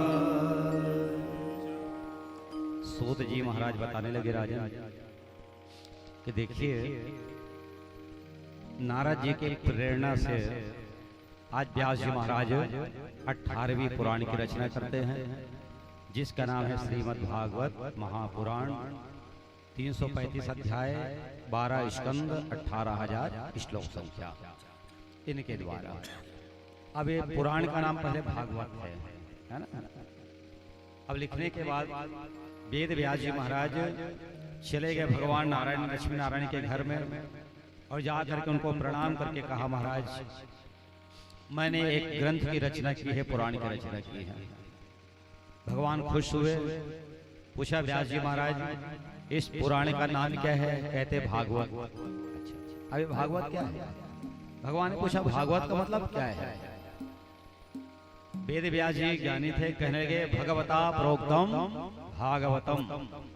जिस ग्रंथ में भगवान के वचन कहे गए हों उनको भागवत कहते हैं, श्रीमद् भागवत कहते हैं। माता लक्ष्मी जी पास में बैठी हुई थी सज्जनों, और उन्होंने कहा कि हे व्यास जी महाराज तो इस ग्रंथ में हमारा कोई रोल नहीं है क्या? तो व्यास जी ने कहा भगवत क्या प्रोक्तम भागवतम। जिसमें भगवती माता लक्ष्मी जी के वचन हो उनको भागवत कहते हैं। तो उसी समय भागवत का नाम जो है श्रीमद् भागवत रखा जाता है। सज्जनों स्वर्ग से देवता फूलों की वर्षा करने लगे और गंधर्व ढोल नगाड़े बजा करके जय जयकार करने लगे। ये है भागवत की महिमा। देवता नाम अपि दुर्लभम। ये भागवत की कथा देवताओं के लिए भी बड़ा दुर्लभ कथा है। अभक्तांश्य, जो मेरे भक्त ना हो उनके सामने भागवत की कथा नहीं कहनी चाहिए, ऐसे भगवान का कहना है। क्यों? क्योंकि जो रसिक होंगे, रसिक मतलब कथा के प्रेमी, वो बड़े भाव से कथा श्रवण करते हैं। परीक्षित जी महाराज है ना। अच्छा, और जो लोग कथा के आनंद नहीं लेना है वो 4 प्रश्न पूछे कहाँ महाराज लाने हैं, कम लाने हैं, और तो महाराज नहीं मिले, 16 नहीं लाने रहते है ना। ऐसे लोग मिलेंगे आपको, क्योंकि उनको कथा से मतलब नहीं है ना भैया। जैसे कोई आदमी प्यासा है, वो लान के बाटल पानी धरा दे, वो चुपचाप धर के पीना शुरू कर दीजिए, और प्यासे नहीं लगा थे तो कौन दुकानें लाने हैं का कम खरीद तो खर्च तो काम मतलब है ना। आपको जल पीने से मतलब है, वैसे आपको भगवान की कथा से ही मतलब रखनी चाहिए, बाकी दुनियादारी छोड़ देनी चाहिए। वेद व्यास जी महाराज लौट करके आए, आश्रम में बैठे हुए थे। श्री सुखदेव जी महाराज आज भगवान नारायण के परम लोक से आ रहे हैं। नारद जी की मुलाकात हो गई। कहते हैं नारद जी, हे सुखदेव जी महाराज चलिए और जा करके आप भागवत का रसपान करिए। सुखदेव जी महाराज चलने लगे। जैसे सैया प्रास आश्रम में पहुंचे सज्जनों, एक ब्राह्मण देवता बैठे हुए थे और बहुत सुरीले मंत्र पढ़ रहे थे। बरहा पीड़म नटवर वपो कर्णयो कर्णिकार विप्रतवास कनक कपीस वैजयन्तीं च माला रन्ध्रारवेणोर्धरसोदया पूर्णगोपवृन्दैर् वृन्दावरण्यं स्वपदरमण प्रावेशदं गीतकीर्ते। भगवान की छवि है। बरहा पीड़म नटवर वपु। भगवान को नटवर कहा गया है सज्जनों, किस लिए कि नटवर नागर नंदा भजो रे मन गोविंदा। जो कालिया नाग था उनके सहस्त्र फन पर भगवान कृष्ण जो है नृत्य करने वाले हुए, इसलिए वो नटवर बने है ना। अच्छा, दूसरा बात, भगवान कृष्ण बचपन से बहुत सजने संवरने वाले थे। दो जन आदमी ज्यादा सस्ते परीक्षित महाराज। कौन कौन तैयार होते ज्यादा? एक नट जादू दिखाने वाला जादूगर, ओखमन के ड्रेस तो देखो है ना। और दूसरा वर, वर माने दूल्हा। रात को गर्मी की रहा है, दूल्हा कोट पहने बनी छोड़ बोले थे गर्मी में दंजात मार जाही वो सजना रहते ना, दमाग बन के जाते दूल्हा। तो दो लोग होते नट और वर, और भगवान दोनों है। वर भी है और जादूगर भी है ना। इसलिए भगवान खूब सजे धजे इस प्रकार लीला धारण करते हैं। तो आज देखिए भगवान की जो मधुर लीला से सूत जी महाराज बता रहे हैं सौनक ऋषि के सामने। बरहा पीड़म नटवर वपु कर्णयो कर्णिकारम। भगवान अपने कानों में कनेर का फूल, कनेर फूल देखे ना पीला वाला, पोंगा का स्रोत है, कान में लगा करके और वो गौ चराने के लिए जाते हैं। सुखदेव जी महाराज कहते महाराज जी बहुत आनंद आ रहा है और कुछ मंत्र सुनाइए ना। बंसी विभूषित करा नवनीरदाभा पीतांबराधरुण बिंब फलाधरोष्ठा पूर्णेन्दु तु सुंदर मुखा दरविंद्र नेत्रा कृष्णात् परं किमपि तत्त्वं न जाने। भगवान बंसी विभूषित अपने अधरों पर बंसी को धारण किए हुए हैं। पीतांबरी भगवान ओढ़े रहते हैं और भगवान का मुखमंडल कैसा है, होंठ कैसे है जानते हो क्या परीक्षित महाराज जी? भगवान के होंठ जैसे कुंदरू का फल पका रहता है, गुलाबी रंग के दिखते है ना, बस ऐसे सुंदर भगवान के होंठ दिखाई पड़ रहे हैं। सुखदेव जी महाराज कहते हैं महाराज अच्छा लग रहा है और सुनाइए ना।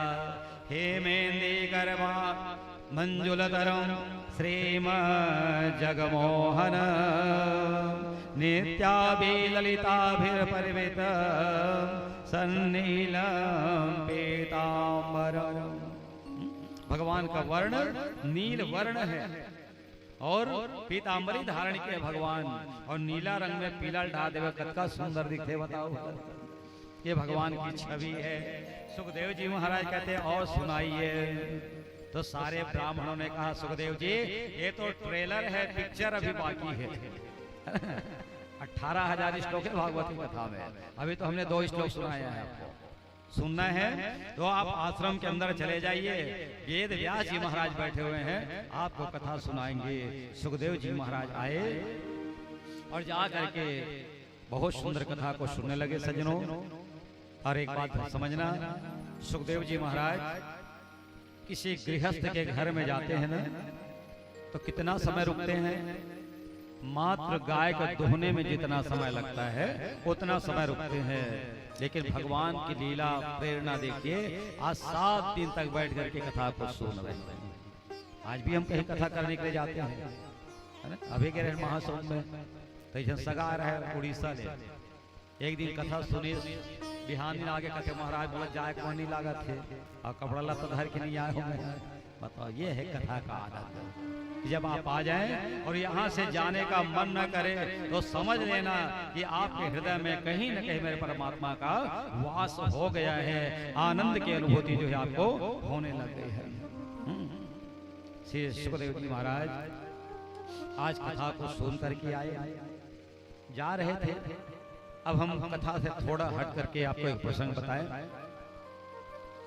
कौरव और पांडव की लड़ाई का था, है ना? क्योंकि अगर परीक्षित जी का जन्म नहीं होगा तो फिर भागवत की कथा आगे कैसे बढ़ेगी। कौरव और पांडव भाई भाई भाई, लेकिन आपस में लड़ने लगे। और जब लड़ाई हो रही थी, पांडवों के द्वारा कौरव सेना को नाश कर दिए गए, सारे सेना तहस नहस हो गए। भीमसेन जी महाराज के द्वारा दुर्योधन के जांघ की हड्डी को तोड़ दी जाती है। कल्पना करिए आप लोग, है ना? कथा समझ रहे हैं ना? मान लो कोई कखरो संग लड़े बढ़ जाते, कुंभ में मारते, मारे जगह कौन हरेगा? परीक्षित महाराज। आदमी पीठ लमारते, कहते हैं ना, पेट लमात मार पीठ लमारते। ये बेचारा पीठ है, मारे खाए पर बने हैं, ध्यान देना, है ना? चाहे वो शाबाशी के मार हो, चाहे मुटका के मार हो। लेकिन दुर्भाग्य देखिएगा, दुर्योधन के जांघ की हड्डी तोड़ दी गई है भीमसेन जी महाराज के द्वारा। कारण क्या था? इसका कारण ये है कि देवी गांधारी जब विवाह करके आई घर में, तो देखा उनके पति धृतराष्ट्र अंधे थे, नेत्रहीन थे, पतिव्रता नारी थे सज्जनों। उसी समय उन्होंने अपने आंखों पर काली पट्टी बांध ली कि जब पति नहीं देखते तो हमें भी नहीं देखना चाहिए। तो जितनी माताएं हैं आप लोग भी ध्यान से समझिएगा। अतः अगर आपके पति देवता सीरियल नहीं देखते होंगे तो आपको भी नहीं देखना चाहिए। और पूर्व आखिर में पट्टी बांधेगा, गांधारी है। लेकिन आजकल कहाँ पावे, है ना? बस एक ही धर्म एक ही व्रत नेमा, और पति रे छोड़ सब जाए सिनेमा, है ना? पति देवता कमा करके आ जाए, एक गिलास पानी मांगे तो पत्नी जब तक विज्ञापन नहीं आई तब तक पानी घलो नहीं दे। ये दुर्दशा है ना? ये विडंबना है, सजनो ध्यान रखिएगा। गांधारी ने अपने आंखों में पट्टी बांध ली। जब लड़ाई शुरू हो गई, महाभारत की लड़ाई, तब दुर्योधन से कहा, कहते हैं, हे दुर्योधन बेटा, एक काम कर, सब तो मर गए, तू भी कैसे बचने वाला है? आंख बंद करने का मतलब सिद्धि प्राप्त करना, है ना? मैंने इतने सालों से अपने आंखें बंद कर रखी है। मेरे तेज इतनी है, शक्ति इतनी है कि अगर मैं तुम्हारे पूरे अंग का दर्शन कर लूं तो वज्र भी तुम्हारा घात नहीं कर सकता। इसलिए तुम निर्वस्त्र होकर के मेरे पास आना। देखिए, गांधारी कह रही है अपने पुत्र दुर्योधन को कि तुम बिना वस्त्र मेरे पास आना, मैं तुम्हारे अंगों का दर्शन करूंगी, उसके बाद तुम्हारा बाल बांका नहीं होगा। दुर्योधन तो पापी था। जब वो जाने लग गया, देवताओं में हलचल मच गई, क्या किया जाए? तब नारद जी को भेजा। नारद जी गए, कहते हैं, महाराज अरे दुर्योधन, तुम इतने बड़े ज्ञानी हो, हा? और माँ के सामने ऐसे बदन में जा, खुले बदन, कुछ तो लिहाज कर लो। अरे कुछ नहीं तो एक टावेल कम से कम लपेट लेना। टावेल तो नहीं मिला, ऐसे केले के पत्ते थे सज्जनों, उनको अपने कमर में बांध करके रख लिया टावेल के समान। गया माता जी के पास, माँ ने पूरे अंगों का दर्शन किया, है ना? इसका रहस्य भगवान कन्हैया जानते थे। इसलिए भीमसेन भैया को बताया, भैया ये इधर उधर मारने से नहीं मरेगा, इनकी जांघ की हड्डी को तोड़ देना। इसलिए उनके जांघ की हड्डी को तोड़ा गया था। घायल अवस्था में पड़ा हुआ है दुर्योधन, है ना? मजेदार बात बताऊं आपको, केवल 5 लोग बचे थे। दुर्योधन, अक्रूर जी महाराज, कृपाचार्य जी महाराज, कृतवर्मा जी महाराज और अश्वत्थामा, ये 5 लोग बचे थे उस लड़ाई में। अश्वत्थामा आया, गुरु द्रोणाचार्य जी के जो पुत्र है ना, और जा करके कहता है, हे राजा दुर्योधन, आप हमें सेनापति बना दीजिए। दुर्योधन हंसने लगा, बताओ 5 हन 5 हन ले दे के अरे सेनापति बन के काय करेगा, लेकिन बना दो तो क्या करोगे? अश्वत्थामा ने कहा 5 पांडव को मार करके मैं तुम्हारे सामने उपस्थित कर दूंगा। दुर्योधन तुरंत अपने रक्त से उनके मस्तक पर लाल टीका लगा दिया, सेनापति नियुक्त कर दिया। देखो अब भगवान की चिंता बढ़ गई। सजनों कैसे चिंता? कहते हैं अबे अश्वत्थामा ब्राह्मण है और ब्राह्मणों की वाणी असत्य नहीं होती है, मिथ्या नहीं रहते भगवान, इसलिए खास करके ब्राह्मणों को और आप सबको कभी भी किसी के लिए अहित बातें नहीं बोलनी चाहिए। 24 घंटा में आप और हम जो बोलते हैं उनमें एक समय ऐसा आता है कि आपकी वाणी सत्य हो जाती है। पता कि नहीं है? बताओ आज तो श्रोता कर हम आज आगे हैं, याद करते हैं और वो आपके पास चला आता है। इसलिए किसी को गलत बातें मत करिएगा, किसी को श्राप मत दीजिए, किसी को कोनो बखाने का मत करे करो, है ना? देना है तो सर्वे भवन्तो सुखिनः सर्वे सन्तो निरामयः, सबका कल्याण हो, सबका हित हो, ऐसी भावना रखनी चाहिए। आज देखिएगा भगवान श्री कृष्ण जी महाराज शिविर में गए, पांडवों के साथ थे वो, है ना? और कहते भैया आज गर्मी ज्यादा लगी है तो चलो तालाब के पार में जाकर के सो जाते हैं और देवी द्रौपदी को यहीं रहने देते हैं। बच्चे लोगों से पूछा भगवान, अरे बालक तुम लोग भी जाओगे हमारे साथ? बच्चों ने कहा नहीं हम नहीं जाएंगे, आप लोग जाओ। समझना, जो भगवान का साथ छोड़ देते हैं उनकी क्या दुर्गति होती है ना? उसी रात अश्वत्थामा आया और उनके सोए जो बच्चे थे उनके सिर को काट करके मार करके और झोला में भर करके ले जाता है दुर्योधन के पास। दुर्योधन पहले तो खुश हो गया, पांडव मर गए, और जैसे उनके सिर को दबा करके देखने लगा, कहते ये तो पांडव नहीं है बल्कि उनके बच्चों को मार दिया गया है। उस समय दुर्योधन का भी प्राणांत हो जाता है। स्वर्ग से देवता फूल बरसा रहे, चलो एक पापी का नष्ट हुआ, है ना? पापी भी मर जाता है, देवता प्रसन्न हो गए। अच्छा, अब सुबह सुबह की बात है, देवी द्रौपदी ने देखा उनके 5 बच्चे मारे जा चुके हैं। हा विधना मैं तोर काय बिगाड़ा, जो असदाय हो दुख मोह डारा। तब वो भगवान को याद कर रही है कि हे विधाता, हमने आपका क्या बिगाड़ किया है जो ऐसा दुख हमें दे रहे हैं। करुण पुकार को सुन करके अर्जुन जी महाराज भागे भागे आ गए। द्रौपदी रो रही थी। तब अर्जुन ने कहा देवी तुम चिंता मत करो, हम संकल्प करते हैं कि उस असुर को मार करके तुम्हारे सामने ला करके खड़ा कर दूंगा और उनके रक्त से तुम अपने बाल को धो लेना, केस को धो लेना। अर्जुन जब जाने लगे, परीक्षित जी महाराज भगवान भी कहते मैं भी साथ चलूं।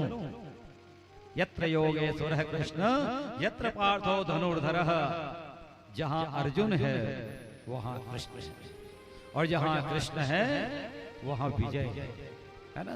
इसलिए कभी भी बहुत ध्यान से समझना, किसी से अगर लड़ने का भी मन करे आपको तो भगवान का नाम लेकर के लड़ाई करने के लिए जाना, है ना? चुनाव लड़ाई में भगवान के दिल में जाते नहीं जा बताओ। तो केवल चुनाव ही नहीं, कोई भी लड़ाई करना है तो भगवान को स्मरण करके जाना। आज गए अश्वत्थामा को पकड़ा और पकड़ करके घसीटते, पहले तो भगवान से पूछा अर्जुन ने, कहते मित्र क्या किया जाए, मार दिया जाए कि छोड़ दिया जाए? बोल इसके साथ क्या किया जाए? भगवान की बात अगर आप मान लेंगे बहुत सुखी हो जाएंगे। कथा के माध्यम से सज्जनों हम आपको समझा रहे हैं, भगवान ने कहा ऑन द स्पॉट इनको निपटा दिया जाए, है ना? अगर इसने हमारे बच्चों को मारा है, मारने वाले को तत्काल मार देना, और नहीं मारोगे तो जेल में जाके पड़ा रहेगा, खाते पीते मस्त रहेगा, नुकसान आपका होना है ना? इसलिए तुरंत मार देना, एनकाउंटर। आज के भाषा में कहते हैं ना इनकाउंटर कर देना, गोली मार देना चाहिए।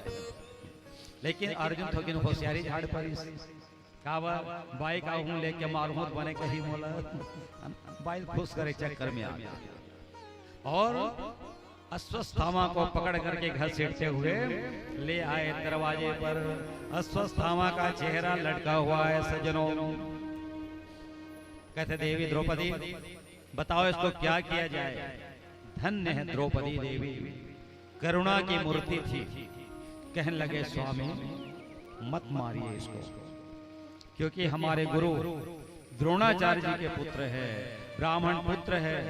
द्रोणाचार्य जी तो मर गए हैं, मारे जा चुके हैं। अगर ये भी मर जाएगा तो इसकी माता कृपे बड़ी दुखी हो जाएगी। मेरे तो बच्चे मरे हैं, मेरे 5 पति अभी भी जीवित है, मुझे चिंता की बात नहीं। बताइए आप लोग कल्पना करिएगा, यदि आपके बच्चे को कोई मार दे, लड़ाई झगड़ा में 2-4 तमाचा भी मार दे तो माँ बाप लड़ने के लिए आ जाते हैं, है ना। लेकिन एक माता वो है द्रौपदी, दया की मूर्ति, और कहने लगे कि स्वामी मत मारिए इसको, है ना। उनको छोड़ दिया गया। और कैसे छोड़ा, उनके सिर पर जो मणि थी उसको निकाल लिया गया और सभा से धक्का मार करके निकाल दिया जाता है। अश्वत्थामा वहां से निकल चले। दुर्जन थे सज्जनों, दुष्ट थे, और जानते हैं आप लोग जो दुष्ट होते हैं वो अपने अपमान का बदला 12 साल तक के ले लेते हैं। दुर्जनेन समं वैरे प्रीति चापी न कार्येत, उष्णोदति चांगारः शीतः कृष्णायेत करम।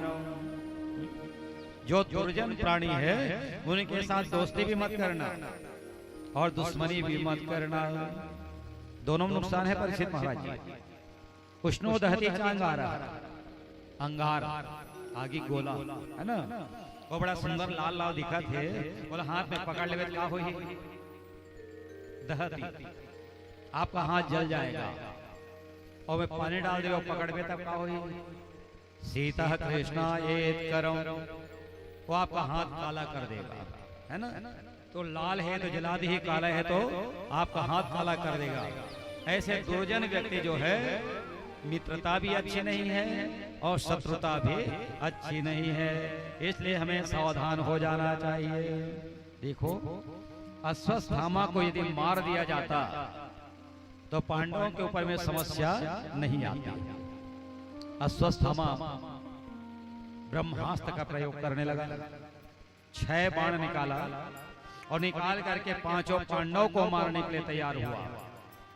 और अभिमन्यु की जो पत्नी उत्तरा थी, जो गर्भवती थी, उसके गर्भ के जीव को भी वो मारने के लिए एक ब्रह्मास्त्र निकाला। और जैसे अग्नि का बाण पांडवों को जलाने के लिए आ रहा है सज्जनों, अर्जुन जी महाराज धर्मराज युधिष्ठिर ये तो चले गए कन्हैया के शरण में, दंडवत प्रणाम करने लग गए। लाभस्तेषां जयस्तेषां कुतस्तेषां पराजया, येषामिन्देवरश्यामो हृदयस्थो जनार्दन। भगवान को प्रणाम करने लगे। भगवान ने उस बाणों को शांत कर दिया। अब आप समझना, देवी उत्तरा का गर्भ भी आज नष्ट हो चुका है, क्योंकि बाण लग रहा था। लेकिन सच बताऊं आपको, उत्तरा जी को भगवान के ऊपर में विश्वास नहीं था। 3 चीज होना चाहिए, श्रद्धा, भक्ति और विश्वास। श्रद्धा है, भक्ति है, और यदि विश्वास नहीं है तो फिर फल आपको नहीं मिलने वाला है। इसलिए कहते हैं विश्वासम फलदायकम। ये बात समझना है आपको। आज वो अपनी सासू माँ के पास चली गई, माता कुंती जी के पास चली जाती है और जा करके प्रणाम करके कहती है मैया मेरी रक्षा करो, रक्षा करो। लेकिन माता कुंती जो है भगवान के ऊपर में स्नेह रखती थी, और इसलिए वो भगवान के पास में गए और जा करके कहने लग जाती है कृष्णाय वासुदेवाय देवकी नंदनाय च कुमाराय गोविंदाय नमो। सज्जनों, आप और हम सब भगवान के पास जब भी जाते हैं तो कुछ मांगने के लिए जाते हैं, है ना? कुछ ना कुछ मांगते हैं ना, सुख संपत्ति या कष्ट पीड़ा हरने के लिए जाते हैं। लेकिन आज की कथा में हम आपको निवेदन कर रहे हैं, एक मंत्र का जाप आप जरूर करिएगा जिसमें कोई मांग नहीं है भगवान से, है ना?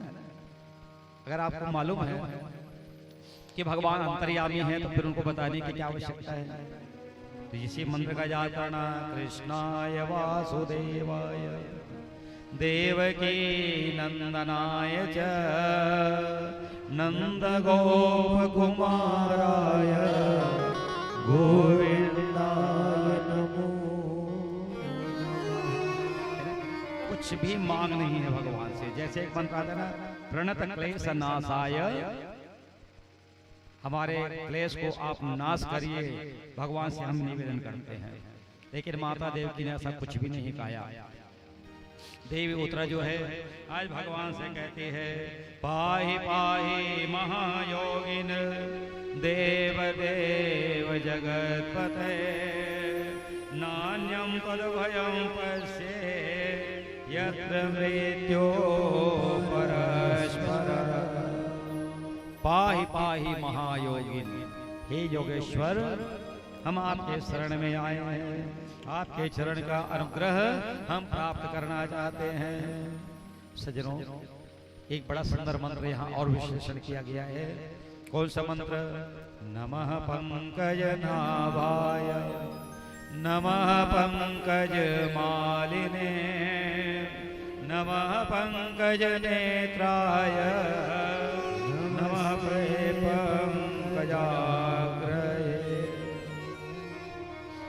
भगवान का अंग अंग कमल के समान बताया गया है। नमः पंकज नाभाय। अच्छा सज्जनों, पूरे ब्रह्मांड को भगवान ब्रह्मा जी ने बनाया है ना, फूल पेड़ पौधा आदमी जानवर जो भी है, लेकिन कमल का फूल ब्रह्मा जी ने नहीं बनाया। क्यों नहीं बनाया? क्योंकि पद्मनाभ भगवान कहलाते हैं, उनके नाभि से कमल की उत्पत्ति हुई है और उसी कमल के ऊपर में मेरे ब्रह्मा जी जो हैं वो निवास करते हैं, इसलिए उसको नहीं बना पाए। अच्छा, भगवान के पूरे अंग को कमल का दर्जा दिया गया है, उपमा दी गई है ना? उनके नेत्र कमल के समान, उनकी आंखें कमल के समान, उनके कान कमल के समान, भगवान के नाक कमल के समान, भगवान के हाथ कमल के समान, भगवान का पैर एक कमल के समान है। केवल कन्हैया ही नहीं बल्कि मेरे भगवान राम जी भी सुंदर छवि के धनी कहलाते हैं। श्री रामचंद्र कृपालो अजुमन हरण भव भय दारुणं नव कंज लोचन कंज मुख कर कंज पद दारुणं। तो राम जी का स्वरूप कैसा है? नवनील, जैसे नील कमल होता है, बड़ा सुंदर कोमल होता है, और वैसे मेरे राम जी का स्वरूप भी बताया गया है ना? सज्जनों, आज इस प्रकार से भगवान उत्तरा जी के गर्भ की रक्षा करते हैं। और कैसे करते हैं? उसके गर्भ के अंदर में भगवान एक मुष्ट के बराबर रूप धारण करके गए और जो मरे हुए जीव थे उनकी रक्षा करने लगे। कैसे? हाथ में जल लेकर के कहने लगे, यथा अहम नाभिजानामि विजयेन कदाचन विरोधम तेन सत्येन मृत्यो जीवित्वं शिशो। यथा अहम, यदि मैंने जान करके या अनजाने में अगर कोई मित्र के साथ अपराध ना किया हो, माने अर्जुन के साथ, तो जीवितम शिशु, ध्यान रखना, बच्चा मर गया था, परीक्षित मरा हुआ था, अभी तो भगवान का है जीवितम, मरा जो मरेगा वो जिएगा, है ना। हाथ का छींटा दिया, पानी का छींटा, और गर्भ का बालक जो है वो जीवित हो जाता है। चतुर्भुज रूप में परमात्मा का दर्शन आज गर्भ के अंदर में राजा परीक्षित जी को हो जाता है। प्रेम से बोलिए भक्त वत्सल भगवान की। जेन मित्र दुख हो ही दुखारी, तिन्हि विलोकत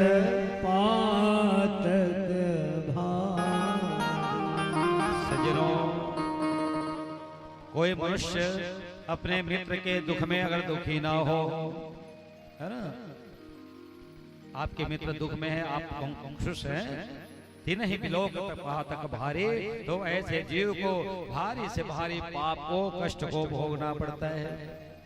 मित्र किसे कहते हैं? मित्र और सखा में अंतर समझिएगा। सह ख्यायते इति सखा, है ना, जिनकी ख्याति साथ साथ चले उनको सखा कहते हैं। जैसे अर्जुन और कृष्ण, तुरंत नामा कृष्ण अर्जुन की जोड़ी, सुदामा और कृष्ण की जोड़ी, लैला और मजनू की जोड़ी, है ना, हीर रांझा की जोड़ी, इसको सखा कहते हैं। जिनका नाम साथ साथ चलता है वो सखा है, और केवल हाय हेलो हाथ मिला के चले ये मित्र कहलाते हैं।